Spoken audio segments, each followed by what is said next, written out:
Hello everyone, and welcome to the Hunter Association, your source for all things Hunter x Hunter. My name is Kaige. And my name is Dylan. And on this week's episode, we'll be talking about Hunter x Hunter in 1999, episodes 31 through 33. Let's go. We're out of the Hunter exam, guys. We are out of the Hunter exam. It finally happened. Then, of course, we will be going through our community comments. If you'd like to join in on the community and have your comment read, be sure to comment on the YouTube version on the weekly community posts. Also, make sure to like and subscribe to help grow our community of Hunter x Hunter fans. Additionally, if you'd like to know when new episodes are live, click the bell to enable notifications. If you're an audio listener, make sure to rate, review, and comment on Spotify and Apple Podcasts. Also, be sure to follow us on Twitter at TXHXAPod, as well as Bluesky at THAPod for podcast-related updates and to submit responses to the weekly call-out posts. If you'd like, you can also still email us at hunterassociationpod@gmail.com. As always, we provide timestamps in the description if you'd like to skip ahead to any of the aforementioned segments. Alright, news this week, a little tiny thing. There was a Nen Impact patch. It kind of didn't do a whole lot, though. It was just like minor bug fixes, basically. Well, it doesn't... Well, I wouldn't even say minor, because the desyncing in matches was actually a pretty huge deal for most people. Well, okay, yeah, I forgot they fixed that, yeah. That's what kind of ended a lot of our matches, in the middle of it all, because we just desynced randomly from one event happening or something. And they fixed a decent amount of those, so not insignificant, I'd say, but, you know, if you don't play Nen Impact, then you're probably even wondering why this is even news. So I don't want to spend too much time on it. And they haven't fixed everything, especially the rollback, so still waiting on that. But we'll take what we can get, I suppose. Yep. And also a quick addendum actually to last week's news about the Kurapika SH figure arts. I speculated there was going to be a Leorio one. That actually was also revealed last week, that there was a Leorio one. I just didn't see it. So. That's so funny. They didn't see him, though. They just said that there will be one. But they did show like a little picture of Kurapika. So, yeah, we're getting them both eventually. Hell yeah. They've revealed a lot of SH figure arts as of late for a lot of different series. I've been kind of shocked. Yeah, I think that's because of Comic-Con right now. Oh, that's been happening this weekend, hasn't it been? Mm-hmm. That lines up. One of the Comic-Cons. I don't really know which one. I'm pretty sure it's San Diego. San Diego? Yeah. Mm-hmm.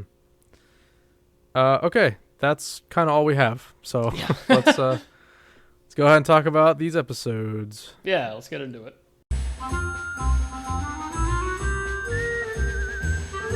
Alright, welcome to our coverage of Hunter x Hunter 1999, episodes 31 to 33. Our first episode here, 31, Disband Party Unpleasant Ties, is our final episode in the Hunter exam arc. We made it. Yeah, can you believe it, guys? We've been doing this for like half a year and we're finally out of the Hunter exam. Yeah, and also halfway through the whole series, mind you. At least the TV run. So weird. Yeah, I know. So, this first episode is fine. I'll just say right off the bat, I think it looks pretty damn ugly. You could tell this episode was not on their priority list as far as getting a good team of animators together. I don't know if I'd say like it looks ugly, but it definitely does not have the same level of attention as some other episodes, for sure. Yeah. So we start... Also, mind you, right off the bat, this is pretty different from how it wraps up in the manga and the 2011 anime. It's okay. We have I thought that was the case, but I couldn't quite put my finger on like why that was, because again, Hunter exam in general has been a little bit foggy in my brain for a little bit now. But I would love to be enlightened on that. Yeah, there's a effort to make it more like... I hesitate to say climactic because it's still not really climactic, but they're just trying to add like a little something at the end, whereas it was a pretty low-key ending in the source material. Right. But we'll get there.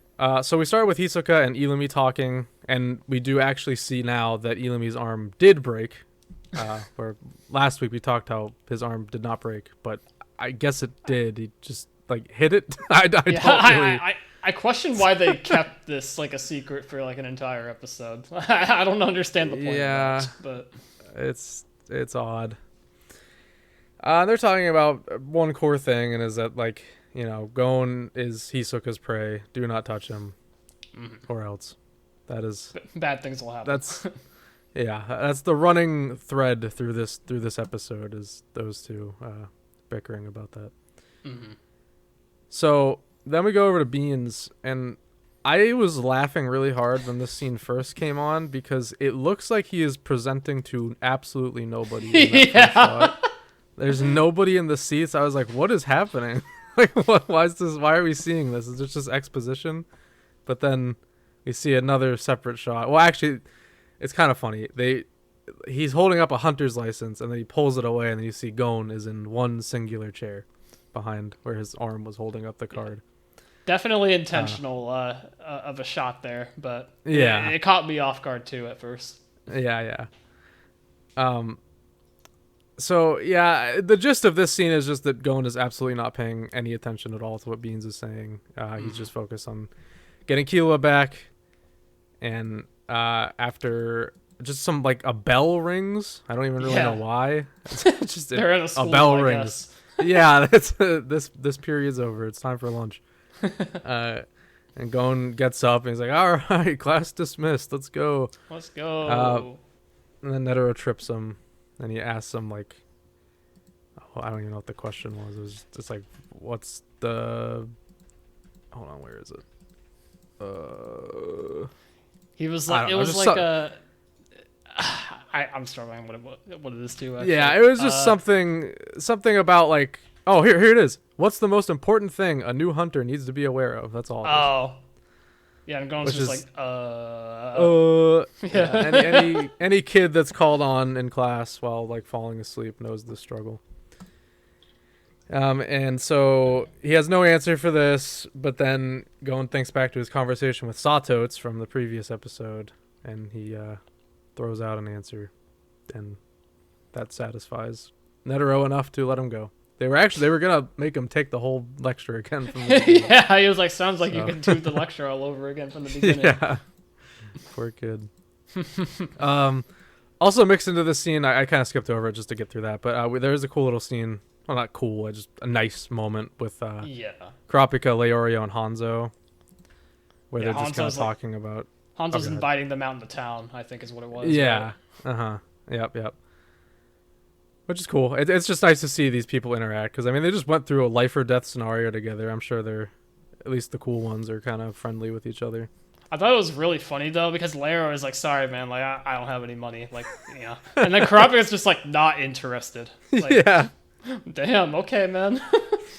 Poor Hanzo. Yeah.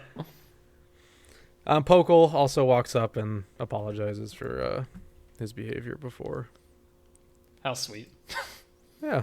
Nice little thing. So Gon rushes out of his lecture and meets up with Leorio and Kurapika, and they're just kind of talking about like, okay, how can this even happen? Like, how are we gonna save Killua? We don't know where he is. We don't know where we're going. Are we even equipped to do this? I will say, leading like into this scene though, Gon was actually chasing after a Gita-rocker. Yep, whatever. Yeah, but then they stop him and he's like, bro, like he's not gonna tell you. Like, stop chasing him. Yeah. I also really wonder why he was in the Gita-rocker disguise there. Yeah, this is like, the only part of the entire episode he was in disguise. They just wanted to use the design again, I guess. I don't know. So the last time we'll ever see it, more than likely. Unless there's some filler with Gita-rocker later. Who knows? That'd be extremely funny if that happens. I kind of hope it does happen. Yeah. But yeah, they're just kind of trying to talk some sense into him, even though inevitably they will join him. But and also there's I imagine this is funnier in Japanese, but it's still kind of funnier, where Leorio says, "I'm throwing in the bucket," and Kurapika says, "I think you mean towel." Yeah. That's the whole moment. There's probably some joke there, but I don't know. It was funny. Throwing in the bucket. Throwing in the bucket. I'm going to start using that from now on in my vocabulary. Yeah, why not? So, yeah, and then immediately, by the way, Illumi just confronts Gon out of disguise. So, like, why were you in disguise, man? I really don't know. And so, yeah, this right here is entirely original. Obviously, this did not happen.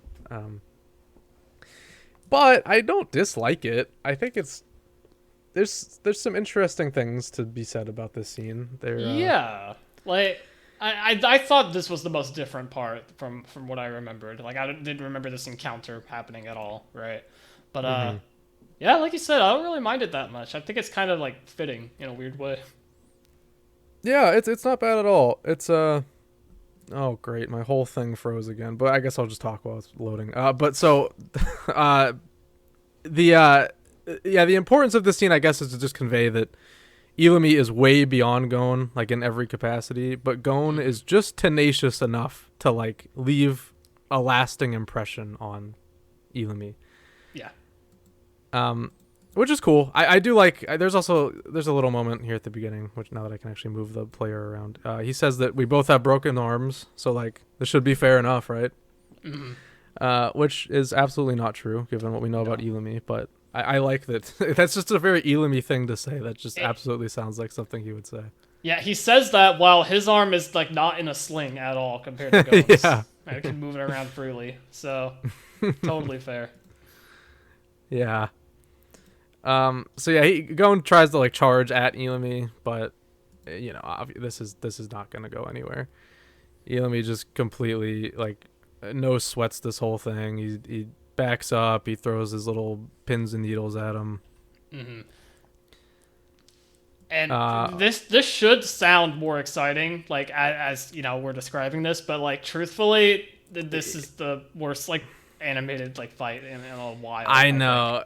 That's the big problem. It's just, it looks really stiff and boring. It's like the most static shots ever. The animation is rough.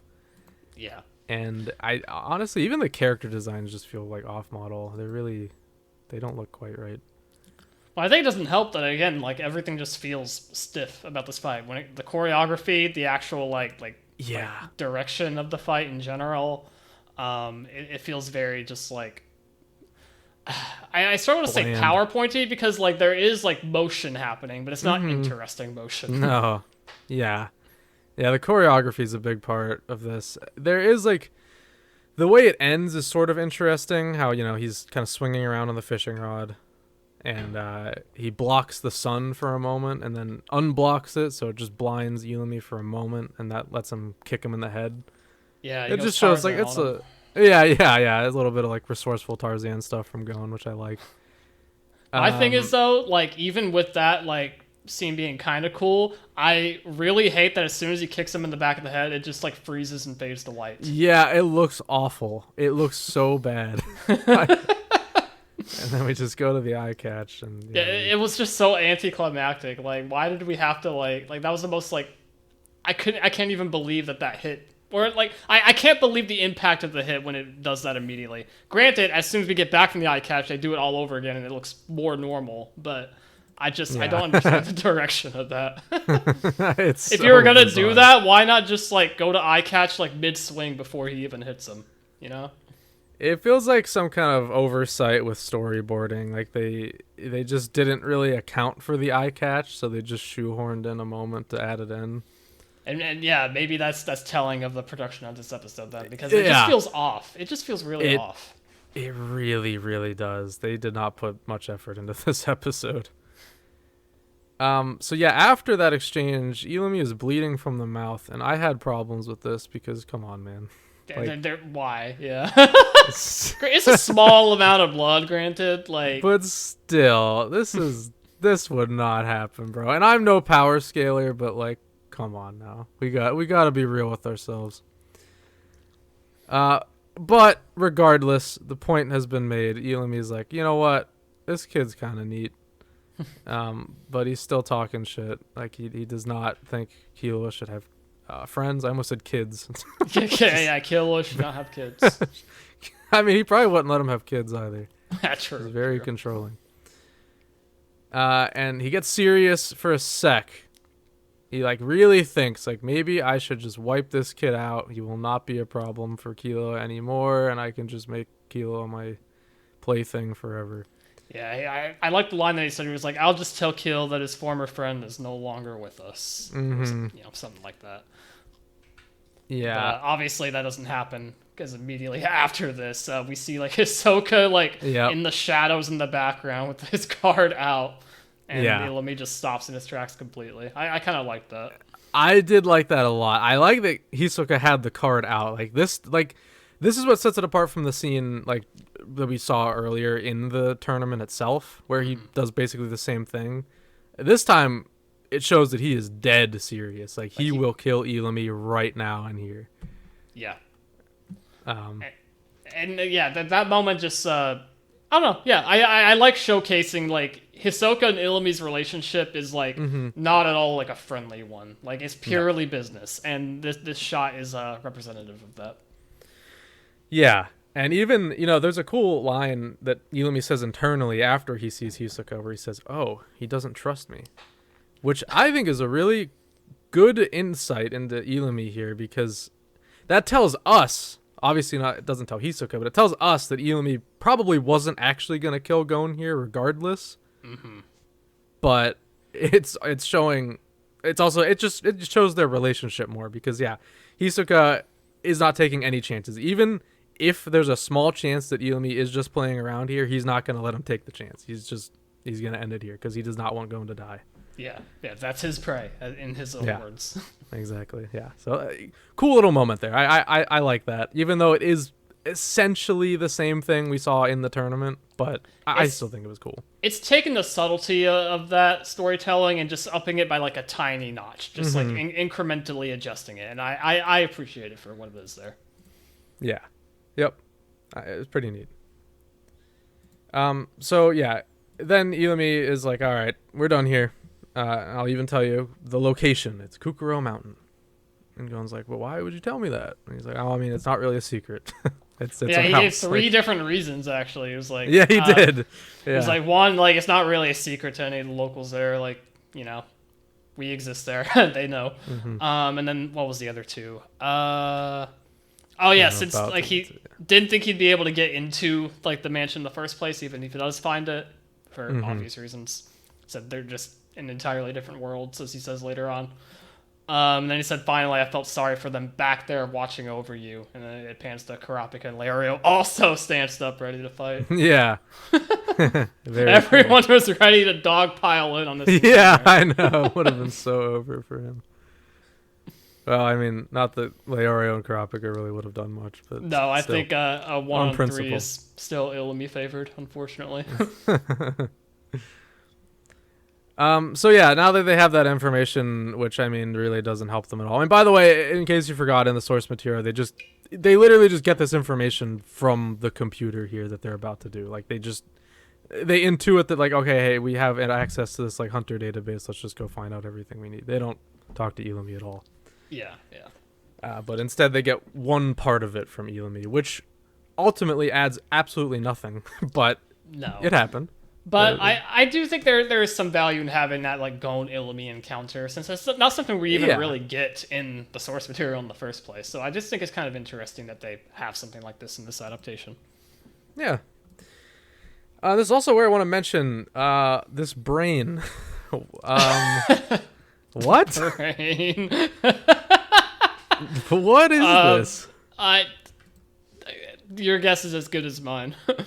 They swipe the card, and then this brain just starts braiding. So they're implying that like the hunter internet, or I guess specifically the hunter internet, is ran through a brain. Okay. Sure. I mean, like, I guess this is my favorite example so far of the 99 adaptation just adding whatever the hell they want. Like, sure, let's put a brain in the computers. Why the hell not? This one really baffled me. Maybe it's a super brain with like Nen implanted into it. That's what makes the database run. I guess so. I don't hate that idea. Like, if that was in the source material, I'd be like, hell yeah. But because it's just here, I'm just wondering, like, why? Adds some mystique to the cyberspace world of Hunter x Hunter, I guess. I don't really know, but it's really funny. And there's also, this whole scene was just really comical to me, too, because we have Karapika here just explaining what surfing the web means. Thank you, Karapika. I mean, it was the 90s. It wasn't the most popular thing in the world still. This is also just, it's part of this running trend of this series where Karapika just knows everything, has to explain everything. Everybody around him is dumber than a sack of rocks except him. Yep. It's just, he's exposition, man. It's just really funny. Just continuing the trend. I struggle to imagine how he's going to be like in York New even more as I see more scenes like this. Because, like, are we going to get the emotional Karapika that we're expecting, or are we going to get, like, big brain Karapika still the entire time? Like, I don't know. I feel like is there a vibe shift coming in that regard? That's the funny thing that I'm thinking about. Rest in peace, 99 anime. You would have loved Succession War. Holy. I want to see that alternate timeline. I do too. So anyways, yeah, they find out everything they need, and they're like, all right, we can go to the city. What is it? Pacodia or something? Pacodia. I think that was the name of the continent, the town, region, or the continent. Yeah, Pacodia. Yeah. Yep. I guess it's actually like a country. Country. Yeah, I don't it's know a why country. I went to countries are yeah, they said it'll take 3 days by airship. They allow all international travel. Yada yada. Cool. And then Lario has a big brain idea. It's like, hey, why don't we search up Jing on the computer here? Yeah. It's like, okay, yeah, fair enough. Hell yeah, hell yeah. But obviously, as soon as they find his entry, they realize it is all classified. And they quickly realize, oh, this guy is like a bigger deal than you even thought before going. So yeah, because he's like, not only does this mean he's like an insanely influential figure, but he's also got a lot of money. Yeah, like the fact that he's classified means he's on the status of like a world leader, basically. Yeah. As Karapika puts it. As Karapika, Yeah, of course it's Karapika. And it's also, this is I'm so glad you mentioned that. I almost skipped it. This is my favorite part of it, because Karapika actually, he taps Leorio on the shoulder and is like, man, step back, I got this. Let me just explain everything. I fucking love that. He just can't help himself. He's got to explain everything. It is his job and his job alone. Nobody else knows this information except for him. Oh my god. Well, they don't even need the Hunter internet. They got Karapika. Man. Yeah, like that. He might as well be the entire Hunter Association database. Like walking encyclopedia over here. Yeah. That shoulder tap. Oh my god. It's so like, funny. Excuse me. I got this, bro. Oh god. Okay. Anyways, we then get another original, like this whole big stuff here. This is all original. Everything pretty much from here on out is original content, except like they mix in some canon stuff into it. Yeah, like they mixed in I know what you're about to talk about, but they mixed in like Gon talking to Sato's. Like, yeah, what we originally see like when Gon first wakes up, that scene kind of happens here. Yeah, they split that scene in half. Like when he tells him about Jing, like all around that happens at the end of the arc in the source material. But here, first half happens in the bed, second half happens here at this like, what would you call this? Like a congratulatory party? I don't know. Yeah, like a banquet, I guess. Yeah, some kind of banquet. Yeah. Yeah, but like this happens before the banquet scenes that we see soon. But yeah, it's regardless, right before it happens. Yeah. So. Yeah, Gon shows Sato Jing's license, which, this is confusing to me, and maybe I have to rewatch the first episode of 99, but Gon asks Sato what it is, but he knows what it is. At least he should. But yeah, that's a good point, actually. I don't understand. Was this him just kind of like playing dumb to get more information, or did the 99 version actually have Kite hand it to him without telling him what it is? I don't remember now. I'd have to go back and watch the episode. I know they showed Kite handing him the card. Yeah. I can't remember exactly what he said. So maybe he just didn't say it was a hunter's license, and that would make sense here then, I guess. But yeah, I think that's something we'd have to go back and actually look to confirm that. Because otherwise, this does kind of read as a very silly scene. Yeah, it's interesting. But regardless, Sato tells him that this belongs to Jing, which, I mean, I thought was already known, but regardless, he tells him anyways. Almost tells him that he's his father, but, well, I mean, like, he probably almost tells him about Jing, rather, is what I'm trying to say. Because he mentions, as Menchie pulls up, basically, after Gon leaves, that he almost slipped up and let something out. Oh, no, he was about to tell him about Nen, actually. Oh, was that how oh, wait a minute. Yeah. Okay. I forgot that's how I'm supposed to read that. My bad. Yeah, because they also say afterwards, like... Well, I think Menchie directly says, like, the hunter exam isn't quite over yet. Right. Okay. Yep. I'm stupid. Sorry, guys. No, it's fine. But yeah, they pretty much just do the whole scene again. They talk about the Lurker ruins. Jing's awesome. I love him. Yada yada. Yeah, discover the Congo gold mine. Yeah, he cured cancer. Donated his car to my museum and saved my sister. Whatever. First man to land on Mars. Yep. Yeah. So yeah, and this was I never his realized double how much star of hunter. a Jing Glazer Satox was until this watch. He loves him. But yeah, this was his double star hunter card, which is interesting. I guess it's just his old card, which explains why he doesn't need it. Right. Now that he's a triple star. Yeah, and then Satox even says here that all of his achievements are on triple star level. So Yeah. Must have just thrown it out as soon as he got triple star. Yeah, I guess so. But yeah, then that scene that we just talked about happens with Satox and Menchie, who Menchie is in a very nice dress. Yeah. And Buhara's also dressed up too. Looks great. Yeah, they got fitted up. I like it. Yeah. So the banquet starts, and so this is all just gag stuff, but the primary focus is Menchie, because of course it is. The 99 loves Menchie. Menchie is drunk as hell in this scene. Insanely drunk, just yapping, lecturing Buhara about how he should appreciate food more. And then Hanzo comes up with a camera and it's just like, "Can I take your picture?"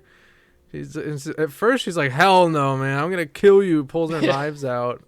And then he starts taking pictures and she like poses and gets all into it. I'm on the note of the scene. I want to mention, did you happen to catch that very last shot of Hanzo taking pictures? I sure did. Menchie? I sure did. What in the world, dude? Okay, Menchie. Okay. As long as it was consensual. I guess, yeah. But I caught that like last second as I was watching. I had to rewind to make sure I saw that correctly, because I can't believe it, man. Yeah, that was really something. That sure was a Hanzo. They love giving Hanzo all the weird gags. I've noticed that. They sure do. They have a very interesting outlook on Hanzo. It's made me see him in a different light. I saw him as a much more serious character before watching 99, and now I'm just like, I don't want to say he's a joke, but like, wow, he's much more of a kid, I guess is the best way to put it. Yeah, I don't know.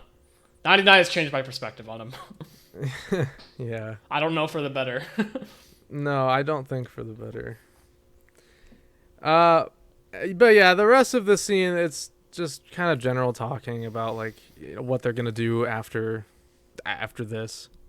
And Leorio and Kurapika are kind of in a will they won't they kind of deal with going with Gon or not.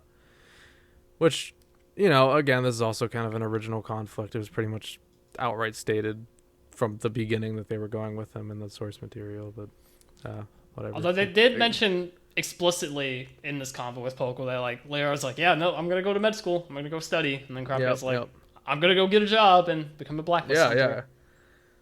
Yeah, they're like really trying to sell it home that they are not gonna go with Gon in this version. Yeah. They don't make it quite obvious, which I kind of do appreciate to some degree. I like that just being like a last second, like, fuck it, let's just go with him, I like it being presented as that to an extent. Yeah. And Menchie chases Leorio around with her knives again. We always have to call back to the moment of him seeing her with the towel on. Yep, get back here, you pervert. Yep. Poor Leorio. And then they all congratulate the the new hunters. Say you'll be our friends as well as our rivals. Wish you all luck. Mm-hmm. And they set off. They say their goodbyes. Hanzo gives them like his card. It's like, hit me up if you ever end up in my country. My country. Maybe, yeah, just my country. We don't actually know what it's called. It's his. He made it. Yeah, it's Hanzo's country.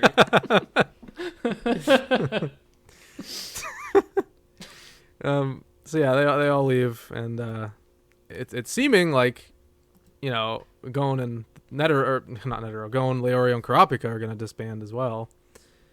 But as we'll see in a moment, that's not quite the case. There's also another moment with. Oh, go ahead. I was just no. We can go back to this once we go back to Gon and the other two. Okay. Just a brief moment with Hisoka and Ilumi. There's not really much to say, but it's kind of just the same thing we've been doing the whole episode. Yeah. But they just.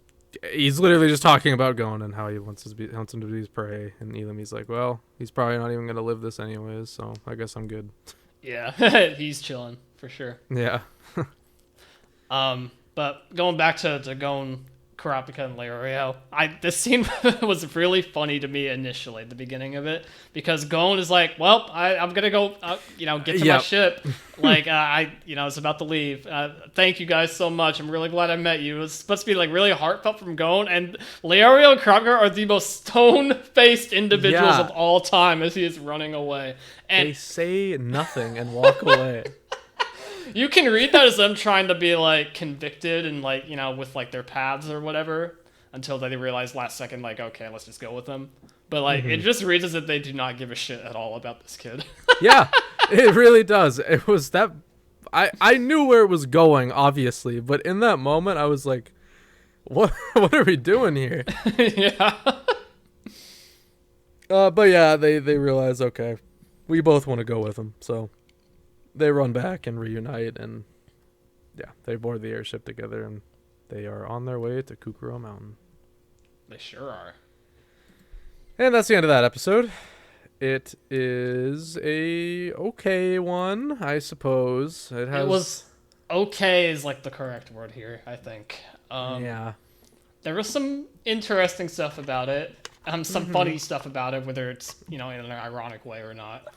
But not the greatest looking episode, and just all around very like weird decisions just like sprinkled throughout. So, yeah, I don't know. It was just okay. Yeah, it was fine. We also, by the way, this is the last time we will watch this ending. This is our final episode with this ending, the one with Mito. Yeah. So. Bittersweet, because I really love this ending, but as we'll get to soon enough with the next ending, oh man, what a banger. Oh my god, yeah, I'm excited to talk about that. But yeah, farewell to the Mito ending. I really did love it. I liked it a lot for its thematic purposes too, just reminding us where we started. It's really nice. Yeah, definitely. It will be missed. So, real quick before we move on to the next episode, that's it. That's the Hunter exam. So what did we think of this arc in the 99 version? I mean, it was very different. That's the main takeaway here, obviously. And for that, I really appreciate it. I think having a different way to experience the Hunter exam in general, because like it's not even just different from like a source material perspective. Just the overall framing of the Hunter exam, I think, is, at least compared to 2011, way different, right? And in some ways, I prefer some parts of it because of the different presentation and just the overall like journey through it, just kind of taking a little bit more twists and turns here and there, right? It's gonna take me a little while to like actually get a solid judgment on like which parts specifically I prefer over the other adaptations, but it was a lot more like I think I came out of it enjoying it more than I anticipated to.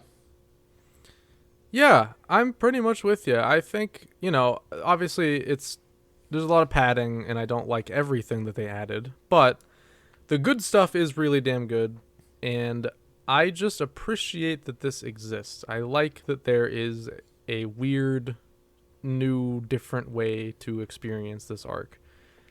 And, if this was the only adaptation we had, this is something we talked about pretty early on too, but I'll reiterate that if this was the only adaptation we had, I might view it differently, but because we have the 2011 version as well, I think this is cool. I'm glad that it exists because it's just interesting, and I like the things they added in a vacuum, at least.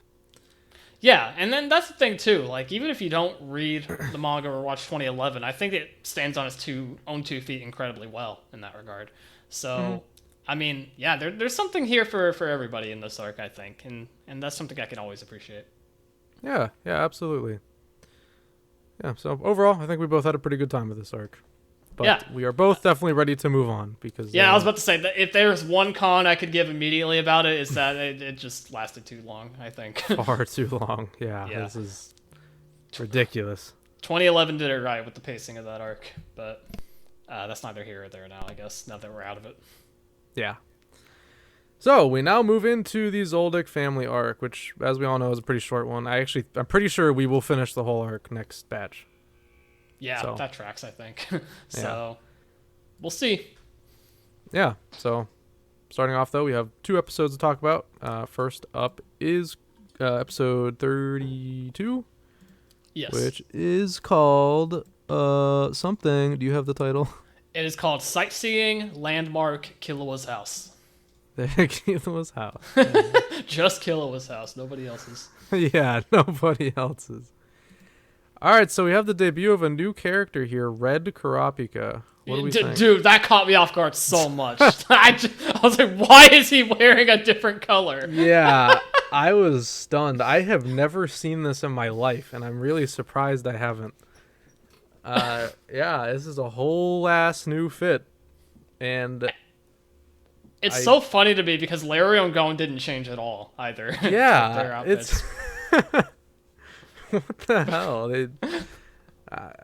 It's so random. I don't hate it. Yeah. Like, it's kind of cool in a way, but like I was just like, it threw me for a loop. That was like all I could focus on for the first few minutes of the episode. It's distracting. It stands out. Like, what the hell? But sure, I mean, I'm down to have him in a different outfit randomly. Like, why not? No, I'll roll with it, but I think this further goes to show the Kurapika agenda 99 has, because like, why in the world would you only change his outfit? I don't know. It's so bizarre. Crazy. Anyways, though, they've gotten off of the airship and they're in Pacodia, and they're about to get on a train to take them to the city that Kukuroo Mountain is in. Mm-hmm. They get like a first class room because they're hunters, and there's 2 couches, and they both are made of some sort of material that is just like, I don't even know what you'd call this. You just like sink into it, I guess. You like slide around on it. What the hell is this? I don't know. It's like, I guess it's memory foam-ish. I don't really know, but I don't even know if that existed back in 1999, to be honest with you. But yeah, either way, they sit down on it, and Gon and Kurapika just like immediately sink into the couch. Yeah, they're literally like, I can't even move. So I guess this is intense stuff. So there's just a little gag there. I don't know. Sure. Yeah. Train takes off, and guess who does more exposition? Take a guess. Anybody know? I think Leorio takes the spotlight here, you know? I think he really has a lot to say. Yeah, for sure. No, it is Kurapika, who is basically, his job for these next 2 episodes is just to, like, tell Gon what he didn't hear in the lecture. Yeah. And it sure is 1999. They just love this. Yeah, so he kind of starts telling Gon and Leorio, I guess. The gag here is that Leorio is just, like, tuning Kurapika out slowly but surely, right? Mm-hmm. But, like, Kurapika is explaining here that, like, yeah, because we have the hunter's licenses, like, we can get into first class and all these other things, you know, pretty much whenever, right? Like, we get priority on that. And they proceed to have an entire conversation about, like, how to sleep comfortably in coach, even though they're not in coach currently. And this is where Lorio's like, I can't believe I have to listen to this guy right now. And I just wonder, like, why do we have to listen? Why does anybody have to listen to this? It's just like they're just filling out time. Yeah, they really are. Karapika's that one friend who just cannot shut up. He tells you like anything that's on his mind at all times. He has so much information stored in that brain. He's just got to get it out somewhere. Yes, his brain will explode if he keeps it all pent up. Yeah.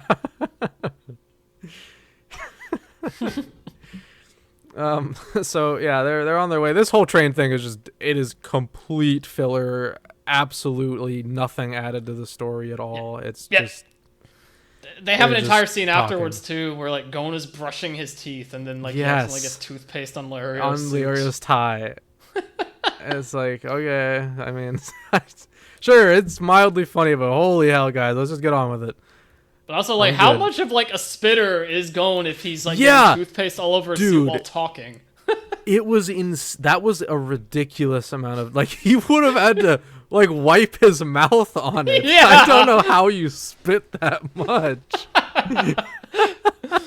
So it was funny in that, like, how does that even happen? But like, I don't know. Yeah, that entire thing is just filler, but it was kind of funny, and like maybe not the ways they intended, but I had a good time with it. Yeah, it gets Karapika to smile, which is nice to see. Yeah. So, okay, that's over. Then they're in the town, talk to this lady, and they're just asking like where the Zoldycks are, and they do like, oh, we have some business with them, and she's like, oh, okay, sure. Yeah, sure, buddy, just like the others. Right, yeah. So she tells them to take the tour bus, because that'll get you at least to the gate.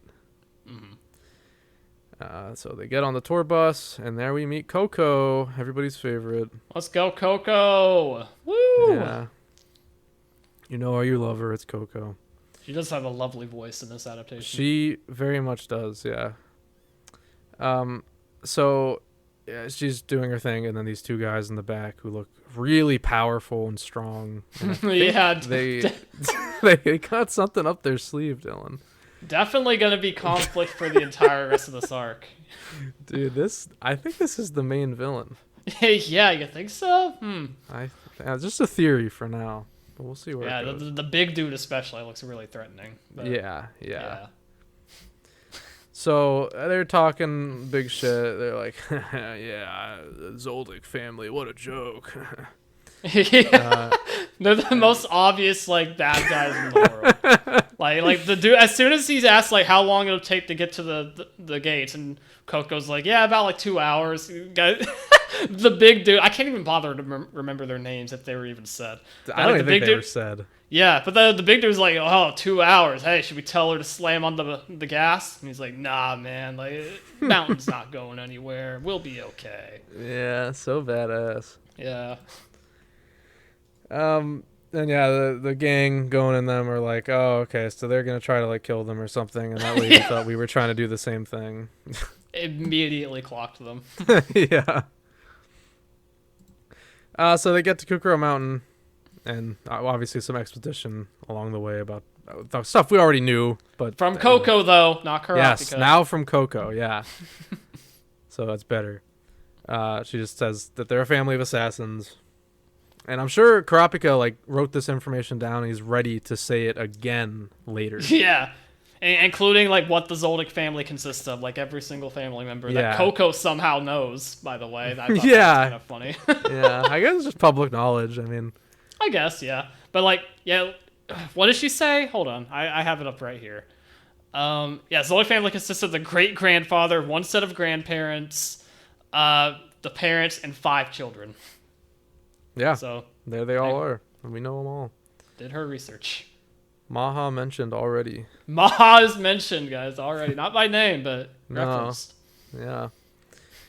So we get to the door of Hades, or the door to Hades, as it's known in the what's the door itself called? Like the testing gate, right?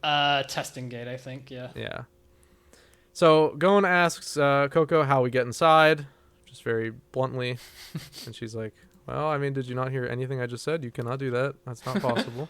I like how this scene looks because like she's very obviously smiling and like trying to be nice to Gon, but she's like her like vein on her forehead is like pulsating from like how like why is this kid asking how to get in? And then after her whole lecture, he asks, "Hey Coco, how do I get in?" Again. She's like, "Again, did you not hear anything I just said? You cannot go in." I thought Stop that was cute.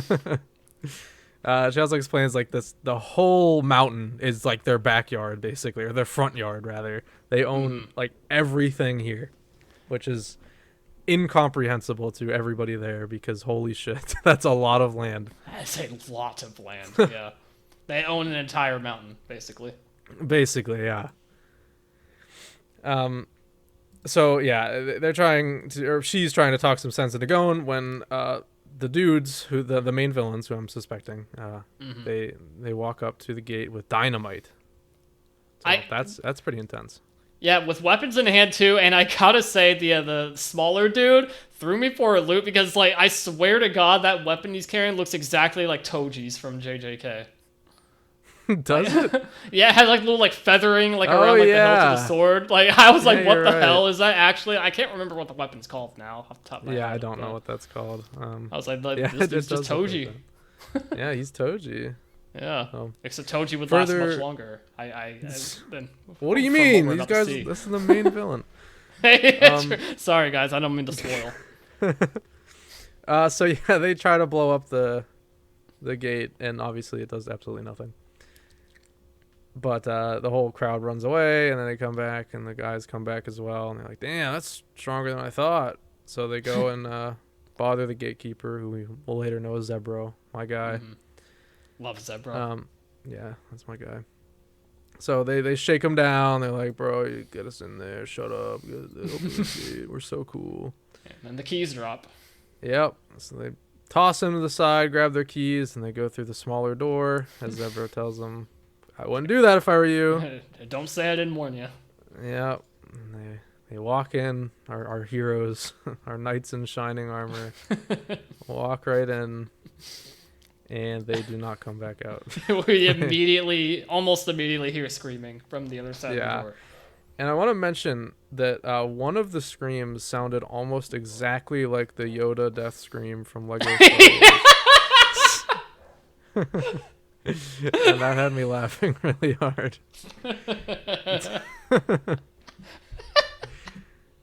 Oh my god, that's so funny. Yeah, I like to imagine Mike killed them and then also just happened to see Yoda in the area too. Got him real quick.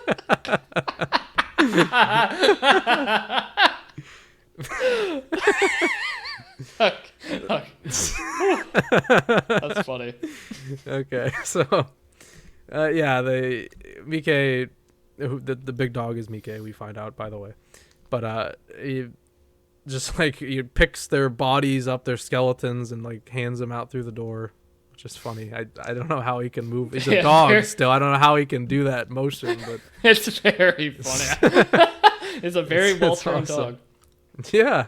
Well, I like how like the first skeleton pops out of the door as if it's like he's like the skeleton is like walking out. Yeah. The door. Like, that dog is very well choreographed with. Like, yeah. Leaves the bodies. He's putting on a show. And also, for the record, I want to let out a little bit of lore here for this part of the series. When I first experienced this, BK, I always interpreted because I just wasn't parsing as they were actually pronouncing these names. I was just imagining the dog's name was Mike, and that made these scenes 1,000 times funnier to me. I wish his name was Mike. Anyways, just like how you thought Rise was Rise. Yeah. Yes, actually, yeah. Exactly like that. So yeah, Zebro's like, damn it, they're gonna be so pissed. I let them snack before dinner. He actually yells at Mike. He's like, Mike, you want to get fat? Yeah. Which I like. Pet owners can relate. Yeah, it's very casual. And Coco's got a cool head here. She's like, and I'm pretty sure the source material, she just runs away screaming after this. So I appreciate 99 for giving Coco some power here. You know, she's independent woman. Yeah, nonchalant here about, So you just saw what happens when you try to step through the gate, see? And they carry on the tour. She tells the boys to come back with them, but they're like, nah, go ahead. We're staying. And I like how she's just like, oh, okay, Yeah. and then just leaves. Fair enough. Doesn't need convincing. No. So this gets Zebro's attention. So this is all off screen, but I assume he invites them into the office, and they're sitting. And he introduces himself. Says he's been working there for 20 years. And this is the first time that anybody has ever come here as friends. So that's huge. Yeah. It says it warms his heart. Wow, what a nice old man. Yeah, this guy is so nice for working for the Zoldycks. Yeah, I love Zebro. Also, we see in a little shot in this scene that like he puts the skeletons in just In like a a trash trash bin in can. the office. Like, you're gonna put rotting skeleton corpses in a trash can with you in the That same probably room? stinks, bro. Yeah, like what else is in there? Are there other dead bodies in there that we don't know There about? might be. You gotta take the trash out every once in a while. I hope so. I would sure hope so. Considering how often he says people try and get through in the first place. Like, this is a common occurrence. Mm-hmm. Yep. So he pretty much just gives all the Zoldyck exposition here. Just, talking about how Mike is a guard dog. He kills anybody who doesn't come in through the testing gate. And the only people who can command him are people, like actual Zoldyck family members. Not even the employees can do it. So he is not going to let them go through the door and give them the key because he's not going to let Kilo's friends get killed. Yeah. I kind of skipped some stuff because Kurapika asks him why he didn't get attacked, and that's when he explains the testing gate thing. So if you enter through the testing gate, Mike will acknowledge that you're chill, I guess. And he was given two orders specifically. One, kill anybody that doesn't come through the testing gate, and then two, if someone comes through the testing gate, just leave them alone, basically. Yeah. And he's given those orders 10 years ago. He's still listening to them to this day. Very loyal. Yeah. So yeah, he's just explaining that gate is exclusively there to trap like people trying to, break in. Yeah. It is useless otherwise because that's just immediate death. So that prompts Leorio, of course, to go and try to open the door, which that doesn't happen. No. Definitely does not happen. No, he explains the whole deal at the door. That each there's like, what is it, 8 doors? 7 doors? There's 8 gates, yeah. Each one weighs about 2. Well, the first one that they're trying to push weighs 2 tons, I think, right? Yeah. And then they says it like doubles like for each gate going up. Mm-hmm. Something like that. Yeah. So ridiculous. And then Zebro demonstrates that this is definitely possible. So he takes his jacket off. Dude is mega ripped for an old guy. Like, holy. Jacked. And he opens the first gate. Hell yeah. Woo! Let's go, And Zebro. it immediately slams shut. So it's also driving home the fact that, like, you can't just open it. You got to keep it open and get yourself through also. Yeah. Because otherwise it's just going to knock you back. Probably wouldn't kill you, but it would hurt. Well, I mean, if you were sandwiched in between the doors. Yeah, I can't imagine you lived that, but. Yeah, I don't see how that could happen though. Unless you really fucked up. That's maybe your arm could get caught. I could see that happening. Yeah. I don't know about your whole body though. 7 gates in all actually, and each layer is doubled. Okay, yeah, so 2 tons, then 4 tons if you want to open the second gate, 16 tons, so on and so forth. Yep. And Kilo was able to open the 3rd gate when he came home, and Gon's like, "Wow, 12 tons," and Craft was like, "It's 16, buddy." Yeah.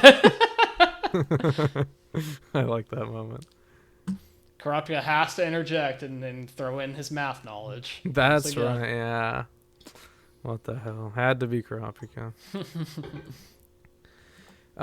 So then Gon sits down in protest, and as do the others. saying that they're not going to leave until you let us go through that door. And Zebra's like, well, this puts me in a pinch because once it hits nighttime, there's going to be a bunch of monsters out here. So, like... I will say specifically, by the way, Gon's request was for Zebra to call Killua and have Killua let them in, basically. Oh, yeah. That was the whole thing. Zebra's just like, bro, I can't do that. That's not going to happen, yeah. Yeah, that's why Gon sits in protest. I just thought that was an important detail to note. Yeah. Then they get attacked by, like, the wolf things, and Kurapika and Leorio deal with them no problem, and Gon, like, befriends the one, which is cute. I thought it was a very cute scene. Like, it's the most ferocious looking wolf thing you'll ever see, and then it goes just like petting it and having it, like he lets his head get like inside the dog's mouth. Yeah, it's really cute. Just playing with it. It's very cute. I like it a lot. And the entire time, Kurapika and Lara was like, "What the hell is up with this kid?" Yeah. And this catches Zebra's attention, and he comes out and he's like, "I give up. I get it. You guys you're the real deal. You're gonna find a way to get in sooner or later." So I'm just gonna call, and the result's like the same thing either way. So let's just give it a shot. And is that where the episode ends? Yeah, that is. Yep, that's actually it. Well, it ends specifically with no, that's where it ends. Yeah. Yep. Yeah, that's it. So yeah, that was fine enough episode. Nothing super crazy to write home about, but I liked it. Yeah, nothing too different from the source material even, but there's some kind of funny moments. I'm not sure if they were intentional or not. Just like like the skeleton, everything with the skeletons and the just some of like Coco's scenes too. Surprisingly, got a lot. Yeah, I love Coco. We have not seen the last of her either. No, we haven't. I forgot about that. Yeah, got a little more coming. But it was fine. Nothing crazy. Yeah, not bad at all. Perfectly serviceable. And now we get a brand new ending. Dude, it bangs so hard. Yes, I loved this ending. This was a absolute banger. This is called Ijan, Do You Feel Like I Feel by Masato Nagai. So it started like ringing in my head like the lyrics almost immediately after the first listen. That's how you know. It's so catchy. Wanna stay, wanna go, do you feel like how I feel? What a banger, bro. That shit goes hard. And it's not even just the song. The visuals are great too. It's like a nice like summer vacation kind of vibe. Like everyone's in like swimsuits and just like vibing, and a lot of it's presented as like Gon and Killua kind of bonding. Just like it's so good. I loved it. I love the vibes. We also get we get to see Zushi and Wing in I saw that too. So little tease. All the members of Zoldyx too, so you can see the designs there. First thing, except Zeno. That's kind of weird, actually. That is weird. Yeah, I don't know why he's not there, but yeah, everybody else we get to see, which is really cool. Also, really beautiful Hisoka and Illumi. Yeah, Hisoka and Illumi, they're bros. They're not business they're vacationing. Here. Nope.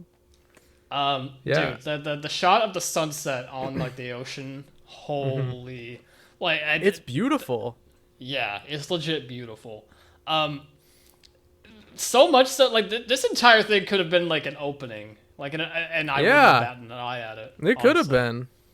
It's got similar vibes to the opening. How it's just like the four of them hanging out. Yeah. This was great. I thought it was like a massive step up even from the first ending, and I liked the first ending. So. Oh yeah.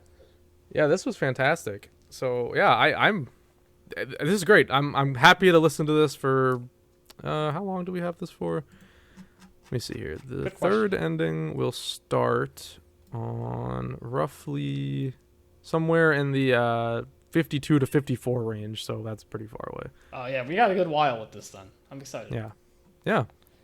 Definitely so one to be added to the playlist if it's available on streaming services. It is not, unfortunately. Oh, I looked. Damn. Yeah, it's like too old, I guess. I'll probably like just find a way to add it to my library though, because this is a banger. It is a banger, for sure. Also worth noting, I wanted your take on this if you have one, because I don't, but the whole thing, how this opening or this ending begins and ends on that chair with the 2 seats. Oh, yeah. Or the table with the 2 seats. I think it's... I have no idea, but...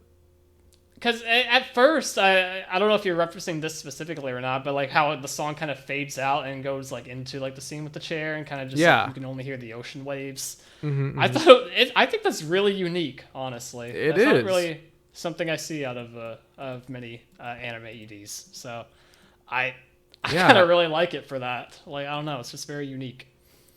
It is super unique, and it's just maybe it's just to show the passage of time. It's like a memorable visual, because we also at the beginning we see that shot in the daytime, and then at the end of the ending it's nighttime. So it's just to show like a whole day of fun was had. Yeah, exactly. I don't know, like in a weird way. Well, I guess like an ED usually does tell a story of some kind, right? The good ones at least. But I don't know. Just something felt special about this one to me. Just really caught my eye. Yeah, it's fantastic. I'm glad we agree on that. It's super great. Yeah. And it has me excited to see the third one too. I've never seen it before. I've never seen any of these before. The only thing I have admittedly seen is the second opening, which is absolutely phenomenal. I haven't even seen that, and if I have, I don't remember. Oh, you're in for a treat when we get there, man. It's so fucking good. I'm excited. Anyways, now on to episode 3, Training Hound Exhausted. That's like your life. Yeah, actually, that is my life. Constantly training, constantly exhausted. I also have a hound, so that's right. Yeah. So we open up with the phone calls. Ebro calls, who we learned is Goto, obviously, our boy. The only time we will see him in this adaptation, presumably at least. Well, we'll see him again in this arc, but nothing beyond that. Sad. He calls and he's like, yeah, Kila's friends are here, and he kind of just fades out slowly. It's like, okay, well, this is getting nowhere. And the call ends. Yeah. It's like, I called the butler. That's pointless. Like, we're not going to be able to talk to anybody even like close to the family. We got to get through him first, and he's a hard ass. Mm-hmm. And Go's just like, okay, well, let me call him then. Yeah, let me try it. And like, Zebra was pretty quick to just be like, all right, you're not going to like it, but sure. Yeah. So he does it. Gon asks him if he can speak to Killua, and Goto says, Killua has no friends. Click. And the call ends. Yep. So Gon calls one more time, says the same thing. It's the same exact exchange pretty much. And it ends. And he calls a third time, the second time he's 4 times. No. The second time he calls, he says, like, wait, what was it? What was the exact sentence he said? He says, what's that supposed to mean? Oh, that's right. Like, why can't I talk to? And then he cuts him off. He's like, Killua doesn't have any friends. He has no friends. Yep, same thing. And then he calls a third time, and is this when he blows up?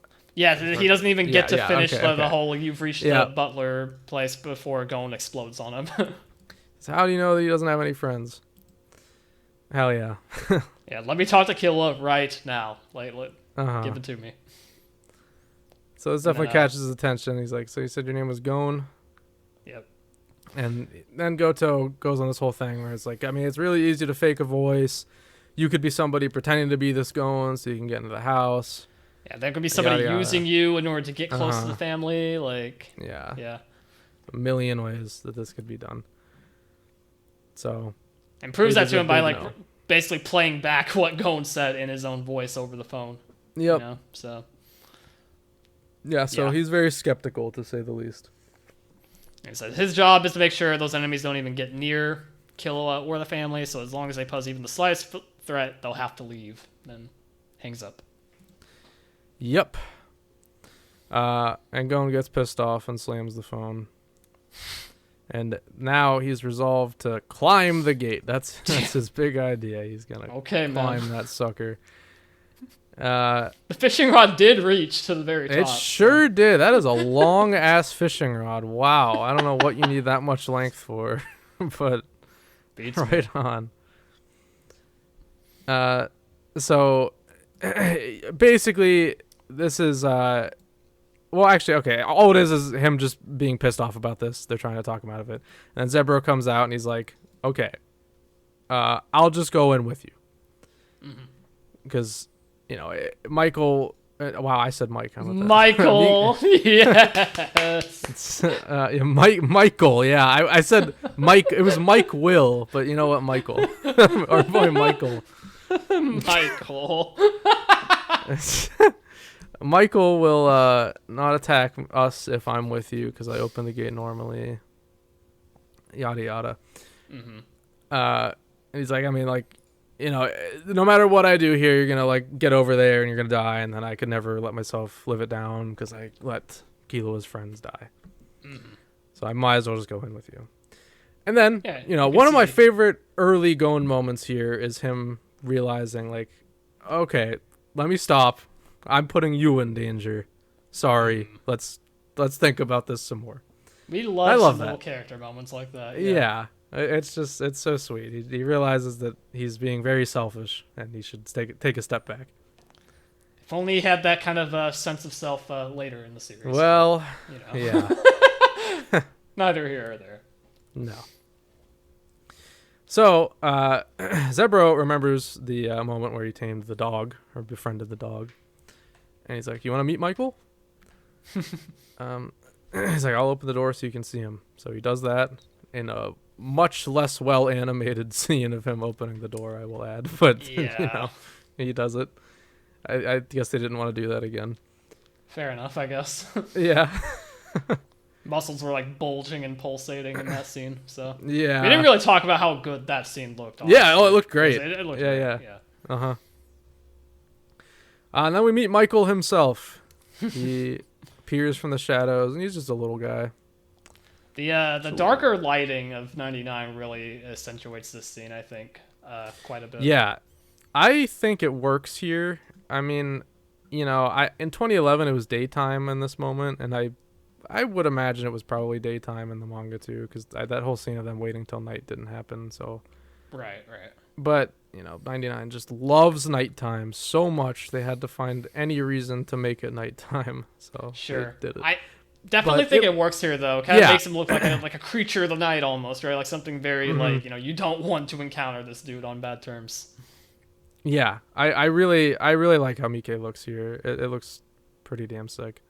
And of course, Gon, as usual, is like, yeah, no, I don't want to ever fight this thing, ever. Yeah, I'm good on this one.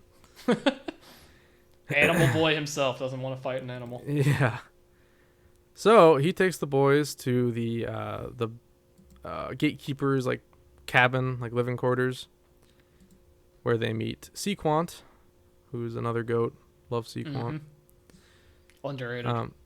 Underrated for sure, yeah.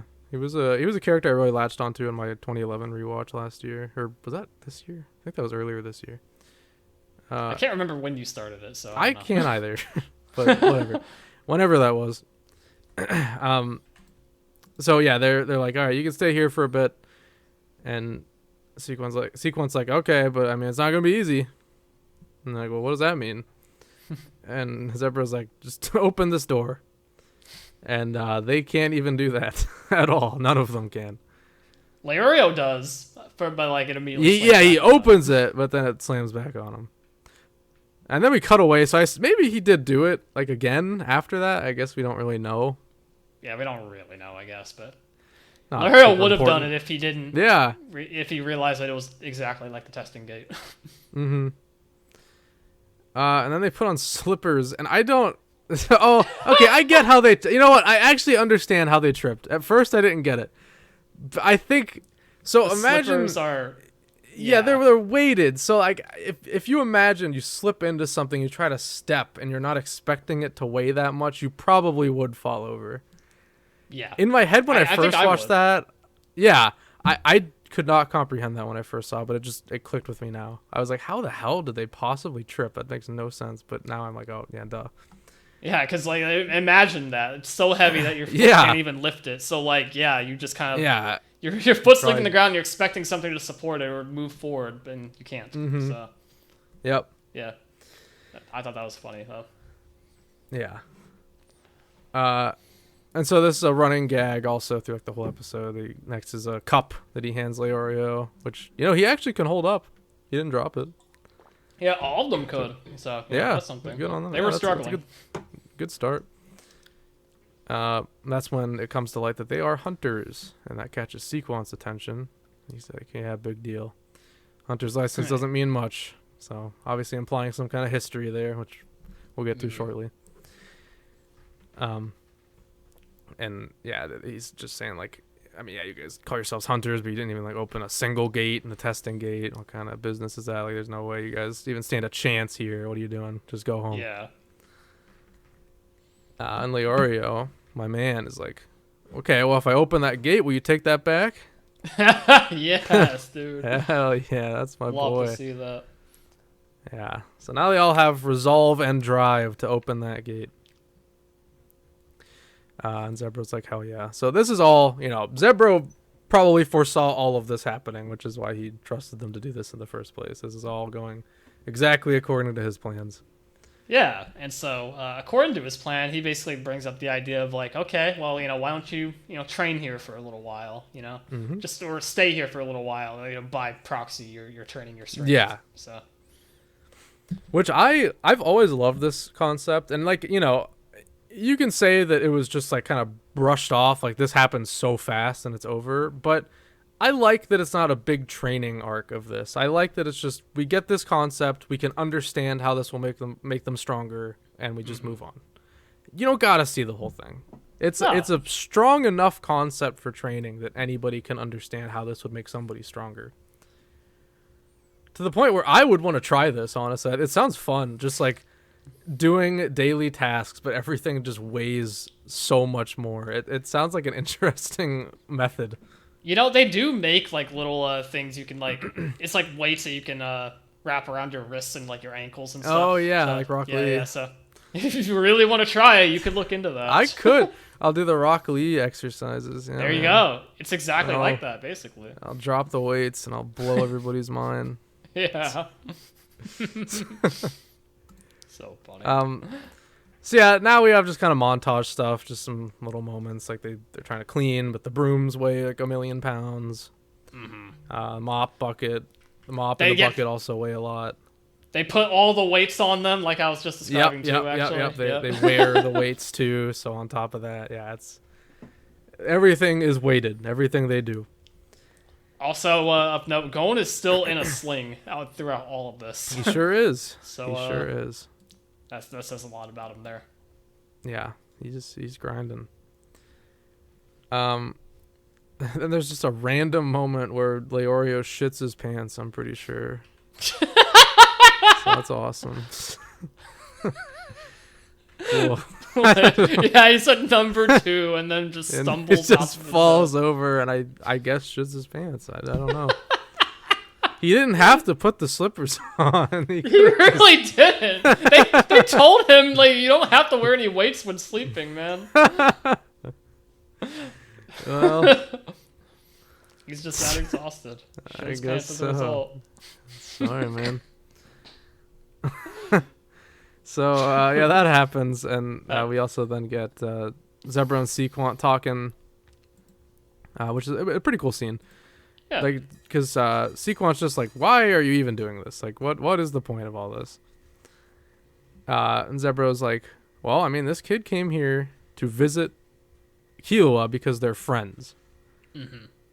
That never happens. And even Sequant's like, I mean, that's cool and all, but this still isn't going to happen. Like, there's no way they're going to make it to the house. Even if they make it beyond our little training here, how the hell are they going to make it to the house? Like, don't get your hopes too high. And Zebra just kind of smiles because he's like, we'll see about that. There is hope, so he wants to believe in it. Uh-huh. Very sweet. It made me really like reappreciate Zebra's character in general. Yeah, he's awesome. These are both very small parts of the series, but I really like the purpose they serve. Yeah. Especially as people connected to like one of the most dangerous families in the entire like Hunter x Hunter universe. Yeah. So then the next morning, they're just, grinding, doing the same stuff. Gon's lifting a bucket out of the well, and Sequant helps him. He's like, "You're working hard, huh?" And then he tells a story about a blacklist hunter who came here with 100 of his finest men, and they were all wiped out in minutes, like 5 minutes. Yeah, like they couldn't even reach the mansion, and they all got just struck down into a pile of corpses. Yep. So he's, very clearly trying to like talk some sense into him, but obviously this doesn't really affect Gon in any way. Like, well, I'm not those guys. Yeah, he says a line specifically that I realized. He was like, some things are just like aren't even worth trying for. They're like that out of your league. And Gon's like, well, I'm gonna see Killua, so fuck you. Yeah. Yeah, exactly. Sequant's like, oh, okay. Yep, suit yourself. Suit yourself. Yeah, literally suit yourself. That's what he says. So then more training ensues. They're trying to open the gate, but they're not quite getting it. Lario gets it open a little bit though. He does. That's he's my the first guy. one of them. Yep. Making progress. And then he's like, this is an original moment, but I actually quite like this. So Leorio's like, all right, well, we can at least test on this other door. I mean, surely this will show us our strength too. Like, this is probably weighted, right? Like, we can practice on this thing to build up to the big door. Yeah. So he goes to try to push it, and he's definitely putting all of his might into it because he's ready for this thing to weigh like, I don't know, who knows, pounds. And he starts pushing, and the whole door flies off, and he goes flying into Hades, as it's called. I saw it coming from a mile away, Yeah. but it didn't make it any less funny. That was so good. Yeah, it's even like, Gon's like, oh, but if you go in, Michael will eat you. He's like, not if I don't go inside. Yeah, I can push it open, but if I don't go inside, we're good. And then flings himself inside when opening the door. Is inside, falls flat on his face. I like half a second as well of like, it was kind of like not an eye catch, it was a little transition thing. I know what you're talking reactions. Yeah, that was funny. Well drawn. So that was funny, but then the vibe immediately shifts to actually like dead serious. Like, oh my god, Leorio's gonna die. Yeah. But he gets away, and this turns into a whole ordeal. We have a big Mike section here, which I was not expecting. No, me neither, but I actually really like this section. Yeah, it was pretty cool. And we also have Sequant. I guess he's just in the area.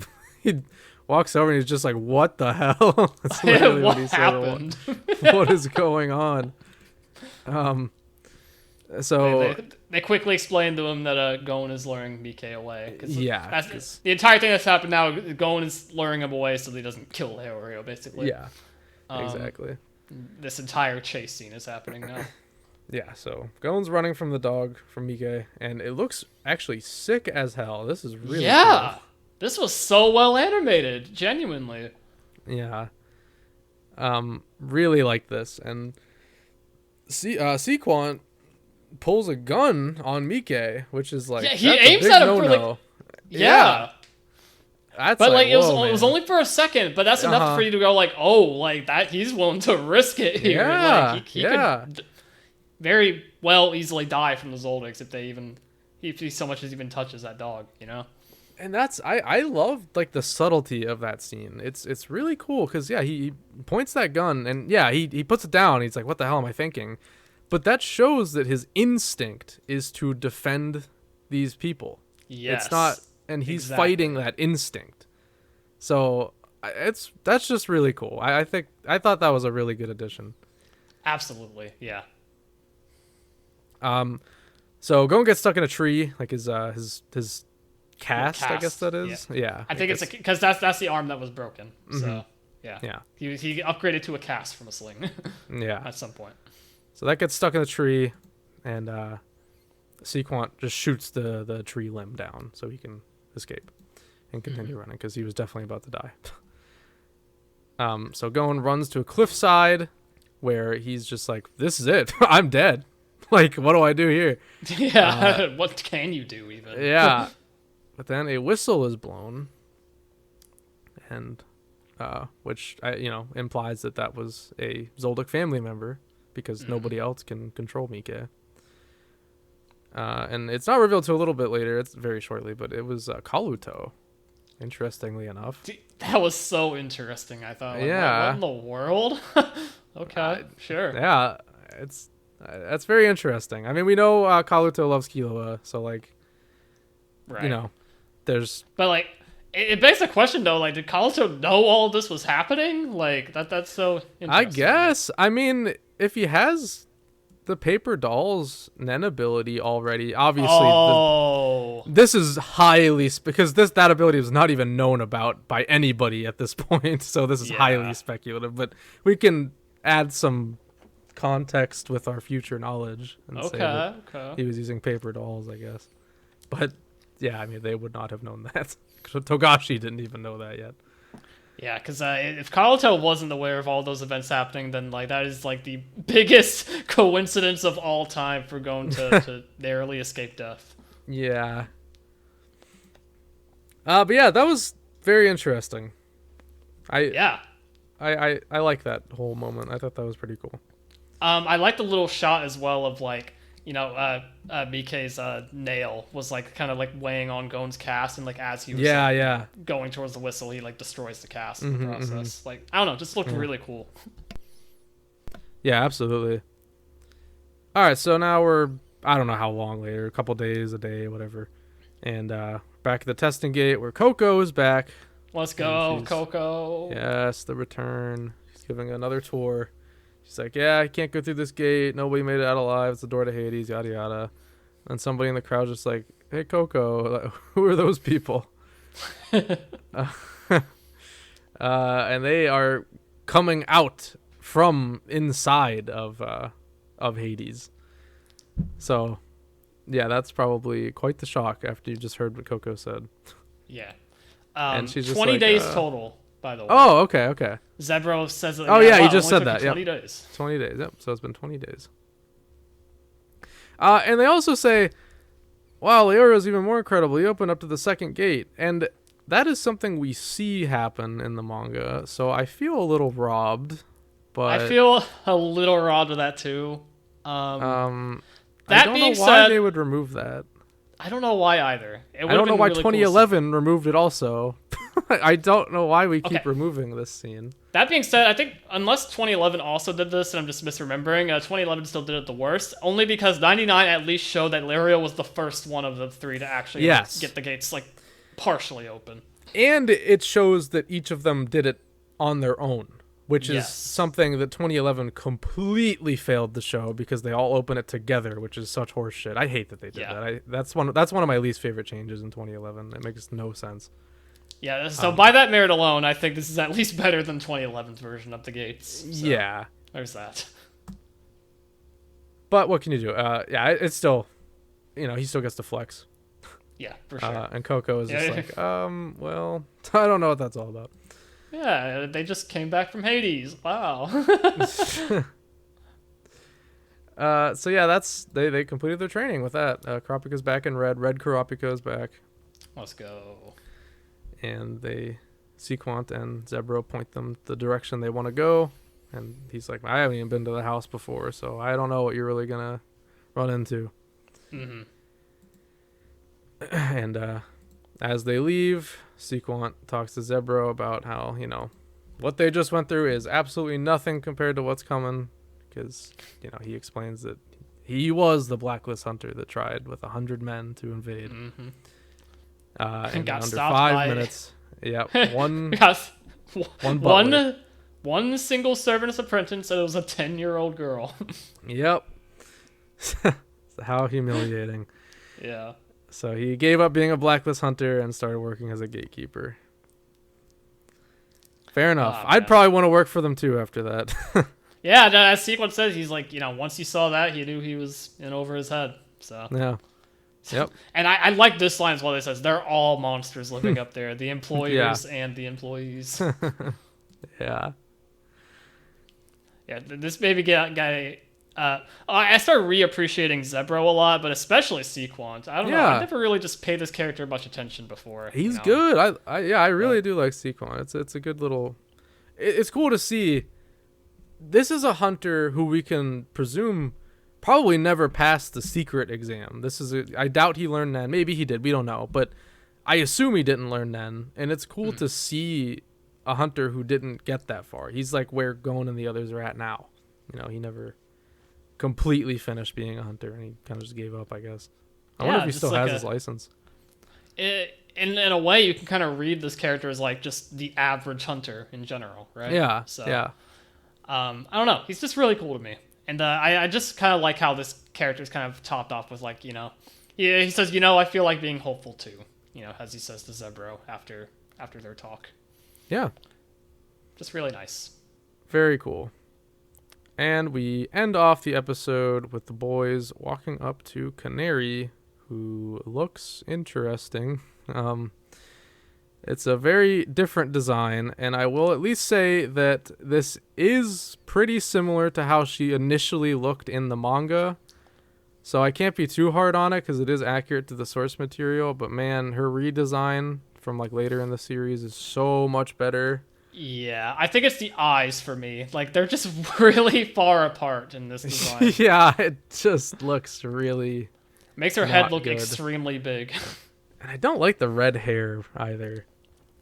Yeah, I think the red hair is a little much, but like, I don't know. It's not like the worst thing ever still, but it kind of was like... I do remember seeing this, and I was just like, oh, yeah, this is not how I remember Canary. Yeah, no, not at all. But we will see more of her next week. Or not next week, but next time. So yeah, that's that episode. Pretty damn good. This is definitely my favorite of the batch. I really like this one. Easily my favorite of the batch. Consistently entertaining throughout. Really good messaging and just storytelling in general. Love the added scene that they had with BK, Gon, and Sequant. And yeah, I'm excited to see what the rest of this Zoldyck family arc looks like. It's going to be interesting. Absolutely. I'm very excited to see. We're inching closer to Heaven's Arena, which means we're inching closer to Nen, which is obviously extremely exciting. Yeah. But for now, this is cool. I'm happy to be out of the Hunter exam. Yeah, we're in something a little bit more refreshing now in general, so that kind of helps with the experience too. Yeah, absolutely. Also, I just looked, and we will in fact finish this entire arc next batch. It ends on exactly episode 36. So yeah, okay, cool. That works out perfectly then. Yep. Then we will. So that means in 2 episodes of the podcast, we will be on to Heaven's Arena, which is very exciting. But for now, this was that batch. Pretty solid overall. That last episode was definitely the best, and the others were serviceable. Nothing to write home about by any stretch of the imagination. But I imagine we're gonna get some more pretty good episodes next week or next time. I mean. Yeah. Here's hoping at the very least. But the trajectory that we're going now, each episode in this batch got sequentially better. Yeah. So yeah. Hopefully the trend keeps up. Or sequentially better? Oh, I see what you did there. Yeah. All right. That's all we got for these episodes, I think, unless you have anything to add. No, I think we touched on pretty much everything. All right. Well, let's go ahead and see what you guys had to say. Yeah, let's get into it.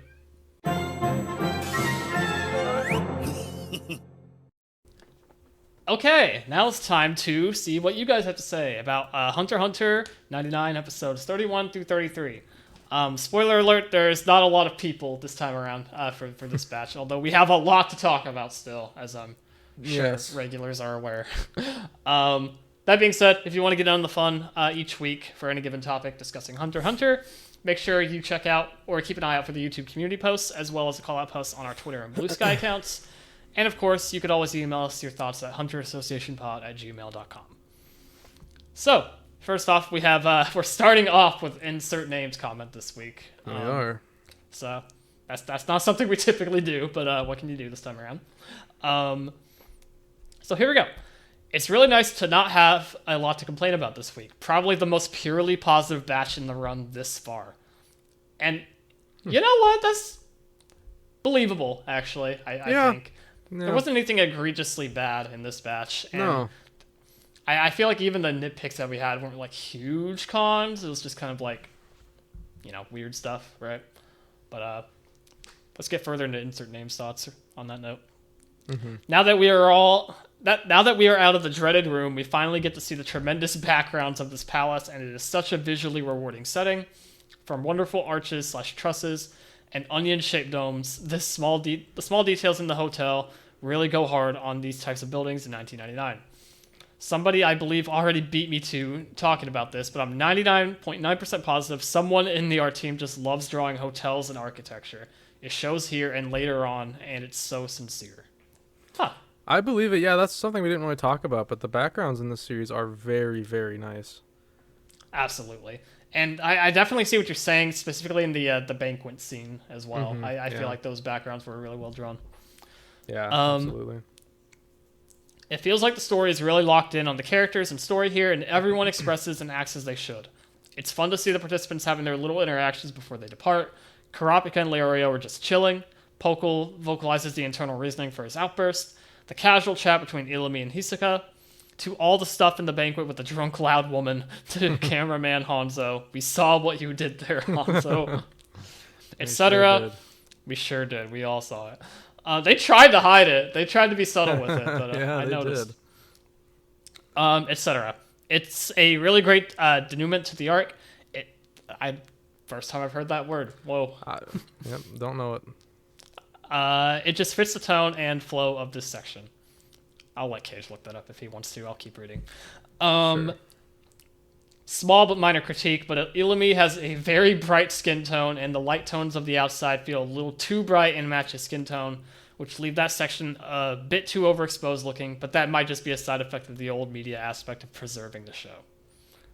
I could see that, for sure. For sure. Denouement means the final part of a play, movie, or narrative in which the strands of the plot are drawn together and matters are explained or resolved. I did not know there was a word for that, so that's... That is the most specific definition I think I've learned yet of the word. It really is. But Whoa. that is a handy word. I don't know if I'll actually use it, but... yeah. That's one to keep in the back pocket. That could be that's one to impress people with. It is. So, the final fight of the arc, Ilumi versus Gon. I really like this inclusion. It's pretty fun, and it's appropriately constrained by the presence of Hisoka into being a purely stakeless expression, which is good in this specific instance. One of the only critiques I have of this section is, it is a bit incredulous to have Gon hit Ilumi here as the implied parity between Hisoka. The man Gon is about to embark on an entire arc to go pay back the fact that he couldn't get a single punch off. Yeah. That comparative implies Gon being much closer to Hisoka than I would like.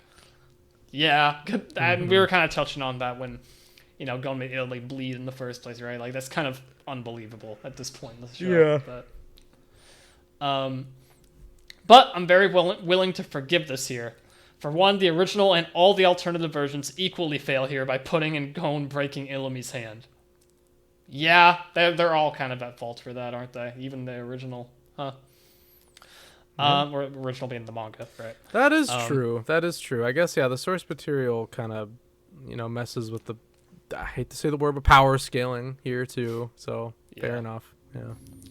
The second being is that this doesn't have the narrative significance or implication of the tournament ordering, nor install pacing problems like other needless editions in 1999. Mm-hmm. Also, yeah, the fact that it's at the very end of the arc is kind of inconsequential. It doesn't really matter. Also, everyone being made of balloons is hilarious. Yeah, I forgot to mention, we still have the weird balloon sound with the grabbing arms and stuff. It's so strange. Can't believe we forgot to touch on that. Yeah, because it happened again. Not necessarily a critique, but an observation that they insert a single frame with green background in the middle of the Gon kick to imply impact that I, for the life of me, can't tell if I find tacky or neat. I didn't even notice that, honestly. A single frame? Guess so. Okay, sure. Interesting. I believe it, though. I'll have to go back and find it. Ilumi is such a stiff character. I really like whenever he gets action sequences. It's just very fun for me, and they do an excellent job here from his movements to the way he prepares and throws his needles. Importantly, I like the way they show Ren here. It's nice to add a bridge showing between the instances in the Hunter exam and the Heavens Arena arc to tease its existence here, and it's a great way to show it without making it explicit. I didn't even notice that, if that was actually a thing. Yeah, I thought that's what was happening there, but I didn't want to mention it because I don't want to get like theory crafty about it. But we are really close to Heaven's Arena now, so I guess it would make sense to more like explicitly start showing Nen usage. So, yeah, that probably is what that was. Very clever by 99 to kind of weave that little bit of hints in between, though. I like it. Yeah. Assuming that it was the intention, right? There is a sincerity to the computer scene that doesn't exist in the 2011 version. Here, it's obvious that they fully expect you to not know what a computer and the internet are, and that just feels so neat to me. Yeah, I was trying to say in our discussion that it's kind of like a byproduct of it being in 99, it feels like. It's hard to describe it, but the way they talk about it just doesn't feel rushed and has that feeling of awe at technology that I love in the media during the early adoption period. Also, what's with the brains, by the way? I know it's probably a visual metaphor about how the machine kind of has a brain of its own, but it's not explained, so I'm choosing to interpret it as in the Hunter world, every single computer is made with a real functioning human brain. Considering how you can make a whole game from Nen, probably using real people as the systems and coding the outcomes, I think this is very in character for the setting. That's true. We were saying, if this was written in the manga, I'd probably believe it in a heartbeat, right? Yeah, but yeah. It's just very like odd to see that, but it's funny at least. Yeah. Oh yeah, sorry. Handing off the Kaige for the next screenshot. Episode 32. Oh, the brain is back. Yeah, it was. Not a fan of Kropika's new fit. No, what? I mean, maybe it's just me like kind of like swaying at the fact that like it's just a new color in general, right? But I don't love it, but I think it's fine. It's cool. I don't know. It's not like a bad, color change, I think. Yeah. Just different. This will be the first of a couple excellent train scenes. Really now. Okay. Okay. If there's one way to improve the show, it would be to put every scene on a train. Okay, so I'm already kind of off board because I would not call the train scenes excellent by any stretch of the imagination. But let's see what you have to say. About. Yeah, they look so good, and they did look really good, especially the outside shots. Definitely, like that shot of the mountain specifically, I really liked. Yeah. Look how tangible those cushions look on their seats. The shading and the gradients they like to do work much better when they expand the brightness out from the central point, and the watercolor look provides for good visual contrast with the outside. True enough. You're right. Yeah. Kurapika closing their legs is another in the 1999 team, implying he's secretly a woman. Yeah, when he sinked into the cushion, they had like the shot up like his legs almost, and he like closed it like as he was talking or whatever. It's very interesting, all things considered. It is for sure. Why are Kurapika's eyes green here? They are green the entire scene. And they were. Didn't notice. That is really weird, though. What in the world? What happened with these productions of these episodes? I don't know. Other than that, this is a pretty faithful version of the events of the arc. One minor thing is a really fun perspective shot frame where Gon is grabbing the lady to get her away from the bomb. Her name is Coco. Hey, get it right. That did look good. The way they work with the perspective stuck out to me. It's a fairly normal shot, but the extremeness of the scale change between the fore and the background is dynamic in a way that I like. There's also a pretty pronounced canted angle, so it's clear they were having a lot of fun experimenting with the presentation of this shot. Say one thing for 1999, they didn't make boring choices with presentation. True. That's very true. Yeah. Combine these with two shots showing you the the explosion from different angles to make you feel the impact, Nen impact. And this is a weird section that I just kind of dig, despite it not being a particularly special moment. I am literally enjoying this section the more I write about it. It's just kind of needlessly quirky, and it doesn't stop. Of course, we see everyone is still made of balloons when the infiltrators grab the guard. Did it make a balloon sound there? I didn't even notice. That's yeah, I was too caught up in everything that was like happening in the moment to parse that. But I believe it. Also, his name is Zebro. Come on, insert name. Step it up. Yeah. By the way, the designs of the two infiltrators. Wow, infiltrators. Whoops. you can't rag on insert name at all now. You're done. My bad. Dedicated wham. Infiltrators has a gruffness I really enjoy here, but after they enter, we get this great cowering shot of the looming wall before the screams from Mike's dinner. The it was Yoda actually death a snack. scream. Yeah, it was. It was a pre-dinner snack. From there, we don't get much else, but everything with the old man Zebro. Come on, insert name. Get it together, man. That's the just second as strike. yeah, you're almost out, bro.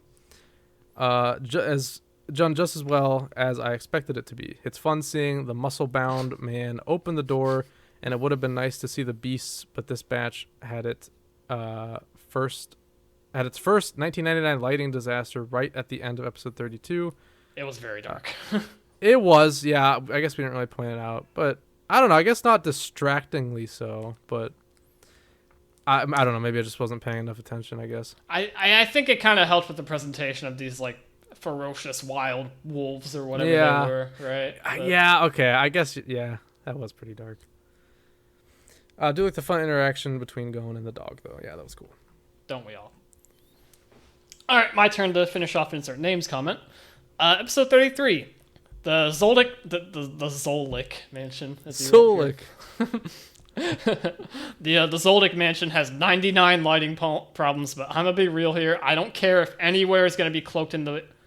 I don't care if anywhere is gonna be cloaked in the embrace of the Umbral Doom. That place is it. Yeah, for sure. Yeah, and the lighting, I will say, in 2011 is also pretty dark in the mansion. So I think that's fine. I think it's pretty intentional. Like, yeah, it's dark in there.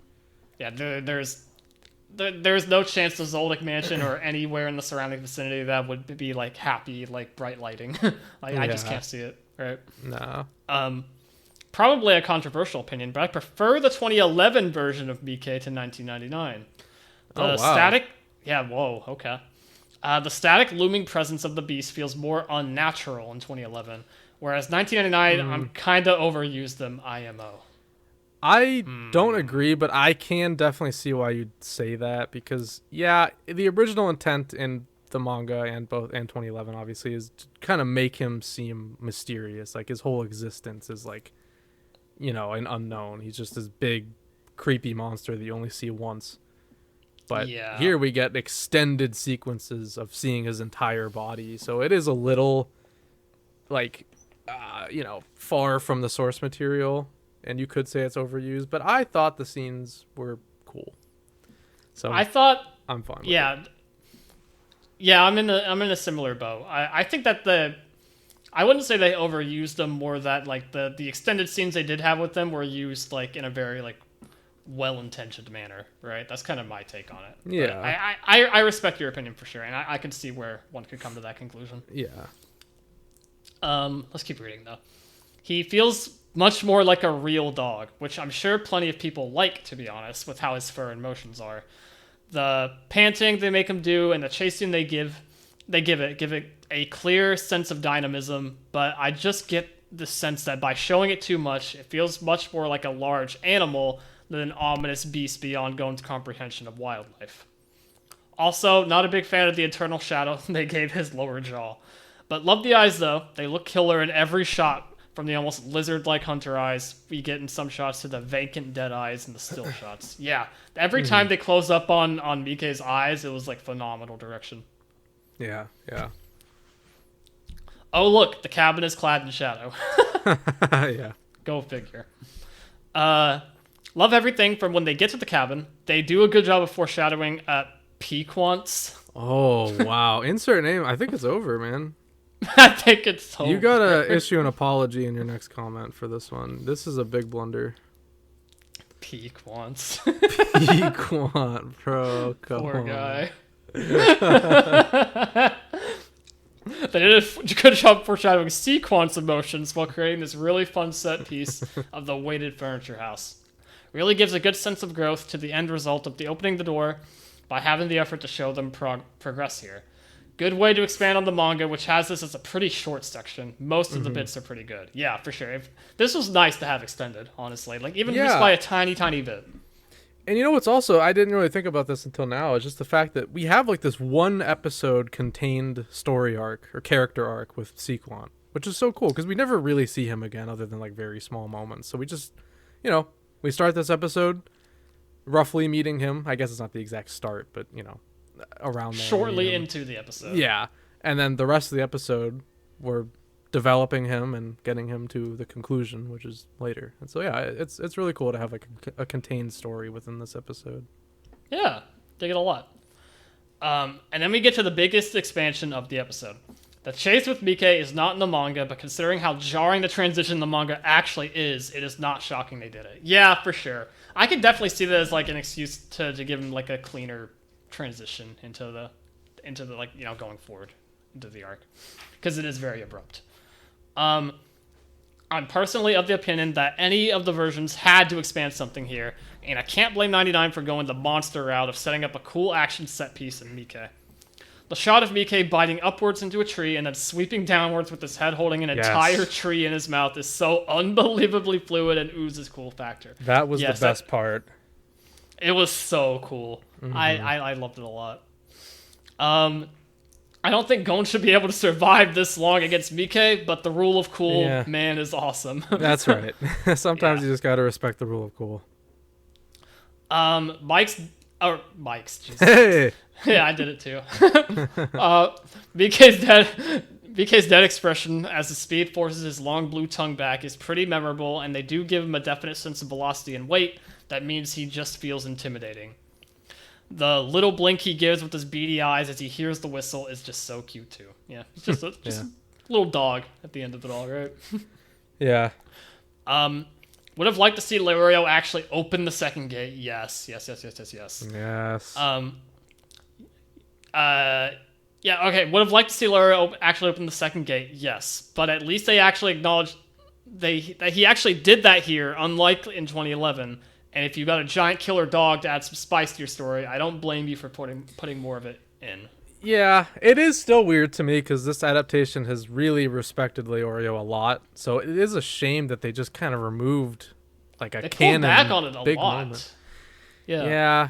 So what can you do? It is a shame. I kind of just assumed 99 did that scene. So it's really crazy to know now definitively that scene has never been animated. That's just so crazy. Weird. like there was obviously a point to like make Leorio like be the one to like push more weight than the other two, right? Like, it's a character defining moment, I would argue. Mm-hmm. So weird that they just choose to, you know, look over that completely. It's so weird. It's incredibly strange. If you still have time, I'd love to hear your thoughts on the Hunter exam as an arc now that it's over. Well, we kind of went over that already, didn't we? But my take is that it paced awkwardly. Yes, I can agree to that.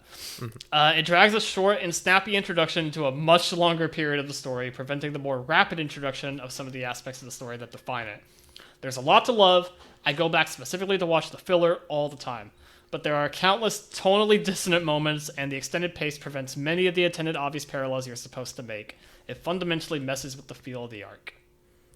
Totally agree, yeah. Can't really disagree there. The pacing is definitely awkward, but like it's so different from like the other adaptations of the Hunter exam that like I have to appreciate it for what it is at the same time. Absolutely.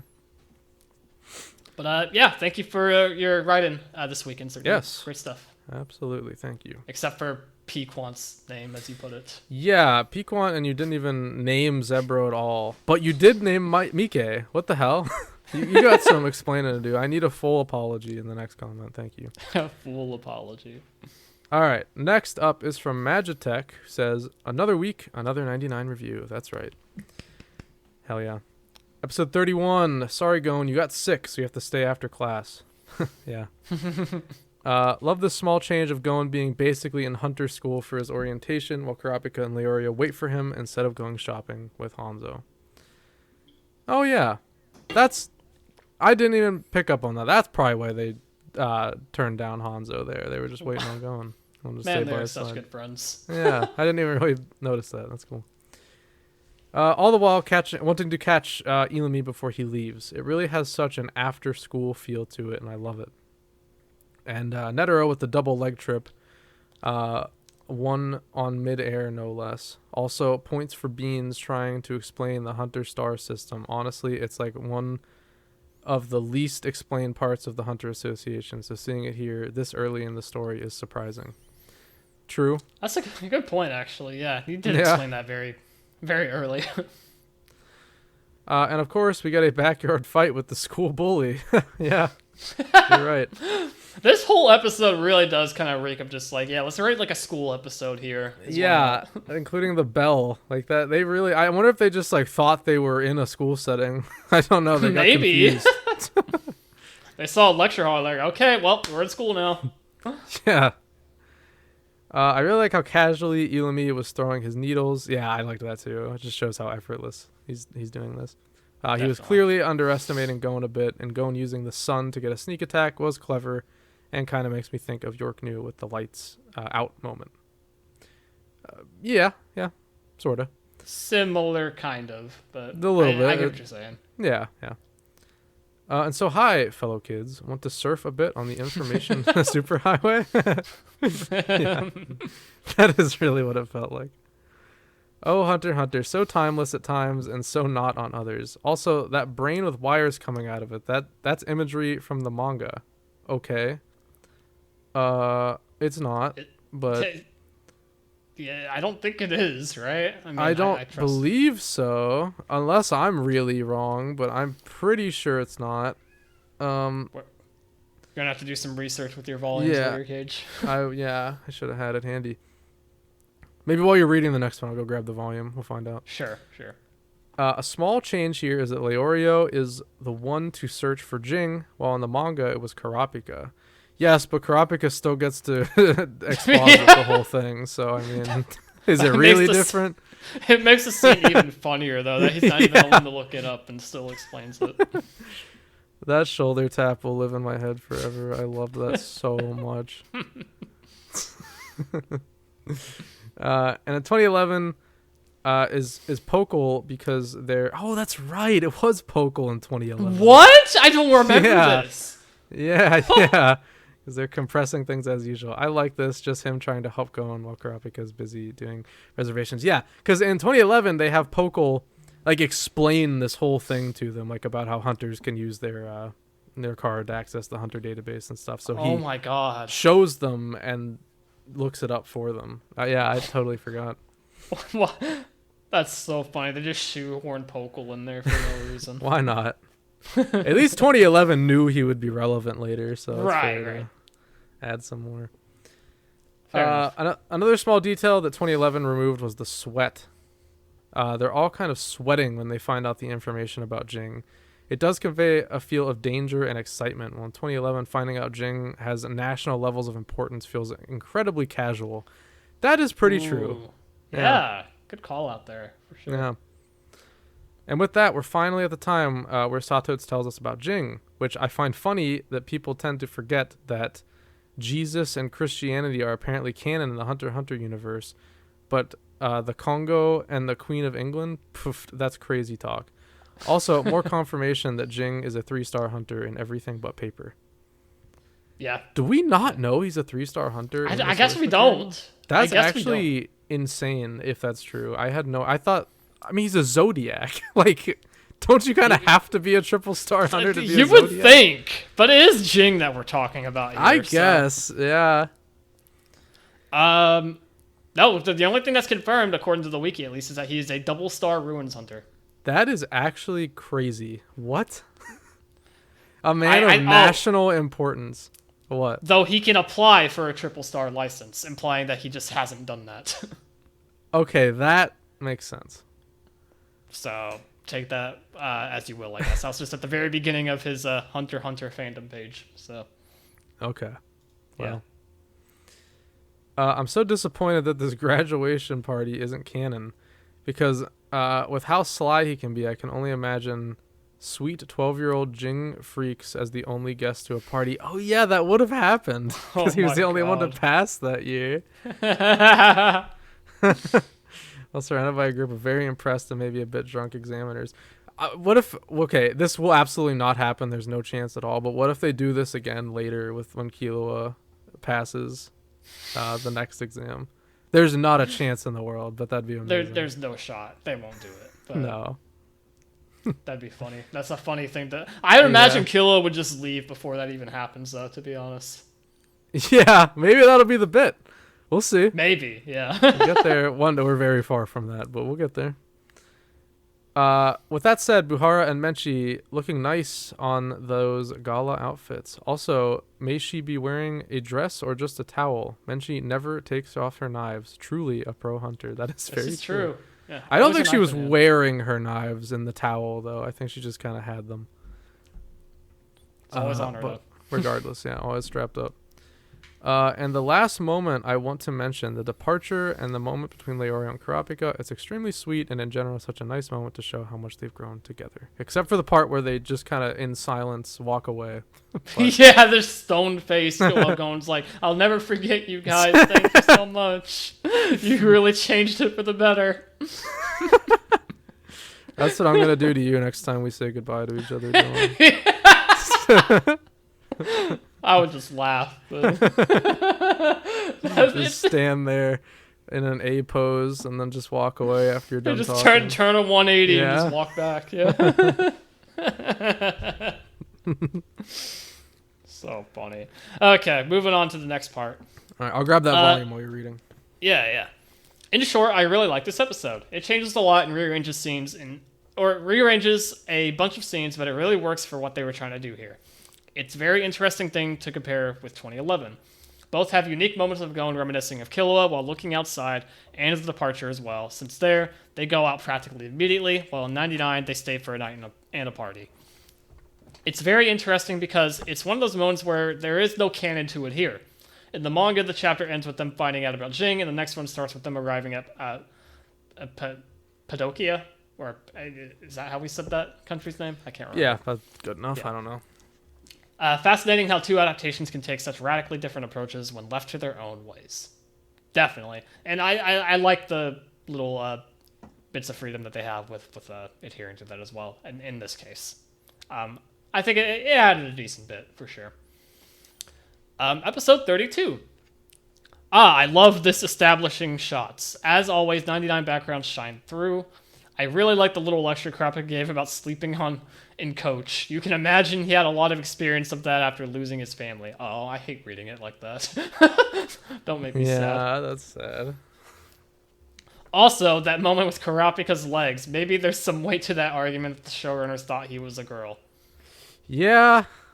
Little things like that keep adding up, yeah. I mean... It was peculiar. And so, we're introduced to Coco-chan, who in the original in 2011 feels very Toriyama coded. I kind of thought that too to some degree. She felt like a Dragon Ball character in 100%. a few different ways. Design-wise too, absolutely. Yeah, and also low-key her voice in 99 specifically. I was like, that kind of sounds like something I'd hear on like a Dragon Ball like character. I don't know, something about it, but. Yeah. 99 definitely toned her down on that regard. Really? Whoa, I need to rewatch 2011, I think. I absolutely adore the introduction of the Zoldyck estate. There's good build-up, and the high-altitude shots really show how absolutely massive their home is. A change 2011 did was the reaction at the skeletons. I much prefer the reactions on 99. All the locals are so utterly nonchalant about anything regarding the Zoldicks. The directions lady, the directions lady. It's Coco. You just said Coco. Wait, the directions lady, the bus driver, even Coco. What? Wait. I'm confused now. There was a different directions lady? Oh, wait. Oh, the lady that Gon, Leorio, and Kurapika first talked to. Okay. My bad. She was more scared than the two randoms throwing dynamite, but the moment it's over, it's back to the routine. Someone died at the Zoldyck estate. Must be a day that ends in Y. Yeah. Talking about Zebro now, I love how he has multiple keys. I can imagine a lot of them end up being eaten by Mike alongside the intruders. I also really like how he buffs up here, that moment of respiration focus and how fast the doors close. It really shows how much effort it takes just to enter their world. In 2011, his veins look way too big and feels rather unnatural. Okay. Yeah. I have very little recollection of what 2011 actually looked like at this part in the show, so I'll take your word for it. But also, yes, I can absolutely imagine savage animals around the Zoldyck estate. Just layers and layers of protection, just like Alika's room. One final detail I like is that drawer with 8 cigarette packets. It's just so stereotypical and what you'd expect from an old man back then. That he is did have so a true. lot of cigarettes. He did. Yeah. But yeah. Did you find anything in that volume that you pulled? So 2 things. One, the brain is there. The brain is there. Oh my god, it's there. It's a small scene, and I would argue that the 99 anime misinterpreted it because I think this is like a startup screen on the computer, personally. I could be wrong. I kind of see it from the framing of it, right? Like you can kind of view it as like monitor that's the almost, screen, right? and then the next thing is like them looking at the computer, the monitor. So I don't know, but it is there. I don't think it's quite as extreme as the 99 version portrayed it. And I also want to talk about he was talking about, or Matchatech here was talking about the reactions from Coco and them, and then manga in 2011, and it's the 2011 reactions and the manga reactions are almost exactly the same. They all get scared and run away. So it's only 99 that does the kind of more nonchalant reaction, at least from Coco, because they get scared and they run off and drive away in the bus. So that's so interesting. But in a way, I kind of like that. Like even with everyone knowing about the Zoldicks, like kind of like leads into the creators. They're like, yeah, this just kind of happens. Like, yeah. Oh well. Mm-hmm. So I dig it, but it's cool to know about those changes. For sure. All right, episode 33. Just want to point out that that sequence with Gon throwing his fishing pole to get over the door was really sweet. Yeah. It was. Yeah. It was. And here we have it, our first look at Nike. Nike. All right, guys. Just let's go. Do it. Any opinions about this version? Well, we already kind of talked about it a lot, but yeah. Yeah. VK's cool. Yes. Interesting how both 99 and 2011 added a gag about Leorio having to use the bathroom. History doesn't repeat, but it sure as hell rhymes. That's true, yeah. He didn't shit himself in 2011, though. No, they gave him that much. Yeah, at least I don't think so. Maybe he did off screen. Who knows? Both versions expand so much on the training sequence. It's practically skipped in the manga, and it works there. But for an anime, you do need to show a bit more, I think. I think you can show a bit more. You don't have to. Yeah.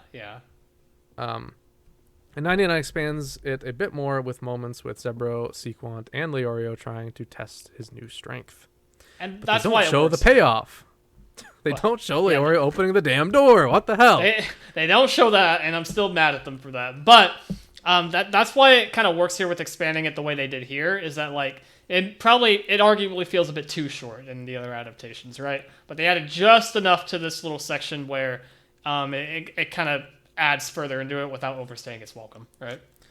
For sure, yeah. I'm inclined to agree there.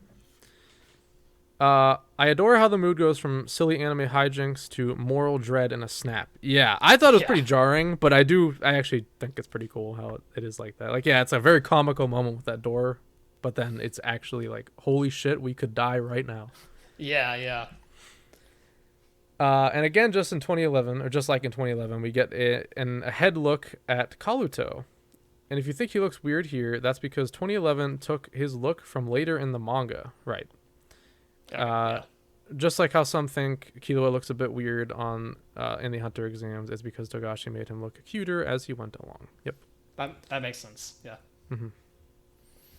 And we end with Coco-chan once again at time to see all our team open the gate. Just in time to see all our team open the gate, including Leorio, who opens up to the second gate. Never forget what 2011 took from us. Well, also what 99 took from us. Yeah. Saying goodbye to Zebro and Sequant. I'm really fond of that chat they both had. One of the motifs in Hunter x Hunter is character gets his hopes and dreams completely crushed at the presence of overwhelming power and skill. So seeing that overwhelming power and skill giving someone hope instead of taking it puts a smile on me. That's a really nice way of looking at that scene. I like that a lot. It is. Yeah. And finally, we meet Canary. Now, I know a lot of people immediately have problems with her looks, so I'll just say this. A, she looks exactly like she did in her first appearance in the manga. Yep.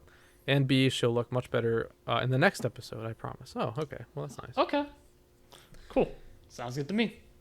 Yeah. Well, thank you for the comment. And yeah, I just happened to turn to it. There's Canary. That is pretty much exactly what she looked like in that episode. So I mean, what can you say? Basically 1 for 1. Yeah. Yeah. Her eyes are just as far apart as they were in that episode. Yeah, thank you for the comment. And also, here you go, guys. Go if you're watching the video version, there you go. There's what you were robbed of. There he is, pushing both doors open. There's my king. There's my king. Why did they not want to give Leorio his flowers for this part? None of them. I don't get it. I don't know. Anyways, that concludes community comments for this week. I kind of alluded to it earlier, but yeah, only 2 this week. So sorry about that, but thankfully they were both yappers, so we had a lot to talk about. I'll remind everybody once again, if you want to get in on the fun discussing any given topic week to week of Hunter x Hunter, make sure you keep an eye out for the YouTube community posts or the call-out posts on Twitter and Bluesky. And, of course, you could always email us your thoughts at hunterassociationpod@gmail.com. That's right. And with that, this has been the Hunter Association. Thank you so much for listening. We are available on all major podcasting platforms as well as YouTube for the video version. Be sure to follow, rate, review, and comment on Spotify and Apple Podcasts. If you're watching on YouTube, make sure to like, comment, and subscribe. You can also follow us on Twitter at TXHXAPod as well as Bluesky at THAPod for updates on the show and as an alternative way to submit responses to the weekly call-out posts. As always, we'll be here the same time every week talking about Hunter x Hunter. Dylan, where can people find you online? You can find me online at DJ Tengen. That's DJTENGEN on Twitter and Bluesky. Go give me a follow if you're interested in seeing what I'm up to. And you can find me on Bluesky and YouTube at Manga Kaige. YouTube channel is going strong. Check out all my videos there. Just reviewed Kaiju number 8. Well, not really a review, but I talked about Kaiju number 8. Should you read it, basically. Should you read it, yeah. So if you ever thought to yourself, should I read Kaiju number 8? There you go. That's the video for you. That's right. As for the show next week, guys, we will be talking. It's our character retrospective day, and we will be doing none other than Hisoka. Hell yeah! It's finally time. Probably the last long one. I think like the last super. Like I have to put in a lot of work because this guy has been in a lot of the story. Yeah. Won't be the last. Well, there's going to be some others that'll be pretty lengthy, I think. But but in terms of work that I have to do, I think yes. There's other characters we'll have a lot to say about, but writing wise, I think this is probably the last like huge one. No, you're absolutely right. I think unless there's somebody I'm forgetting off the top of my head, but there could be somebody. Either way, neither here or there. The focus is on Hisoka for next week, so keep an eye out for that. That's right. And also, worth noting, coming up in, 3 days after the upload of this episode, our first anniversary is coming up. Can you guys believe it's been almost a year? Because I can't. And as we previously discussed, that's also the International Day of Friendship. So, hell yeah. Isn't that sweet? I love that a lot. It's really nice. Whether or not we do something for that, I don't really know. We'll see. But that is coming, so... Yeah. In the event that we don't end up recording something specific for that, I just want to say thank you guys so much for the support over the last year of this podcast existing. No Hunter x Hunter isn't in the busiest state of all time right now, obviously. We're hopeful that the manga comes back sooner rather than later, as always. But Thank you guys for, those of you who have stuck around with us and just kind of vibed with our channel as it's been going on. We really appreciate all the support that we get. So thank you. Absolutely, guys. Thank you so much. It's been an amazing year. Obviously we peaked like crazy when the manga was going on, and we never quite got back to that level, and likely won't until the manga comes back. But we appreciate the few of you who have stuck around for the interim content, and obviously we're all very excited to get back to chapters one day. If that's obviously right now not a tangible thing, but we'll get there one day. But absolutely, stick with us. We got plenty of stuff coming still. We're not going anywhere. Mm-hmm. And thank you for the support for this year. All right, well, that's all we got this time. So we'll catch you next week for the Hisoka episode. And thanks for watching or listening, and have a great day. Thank you, guys. Take care.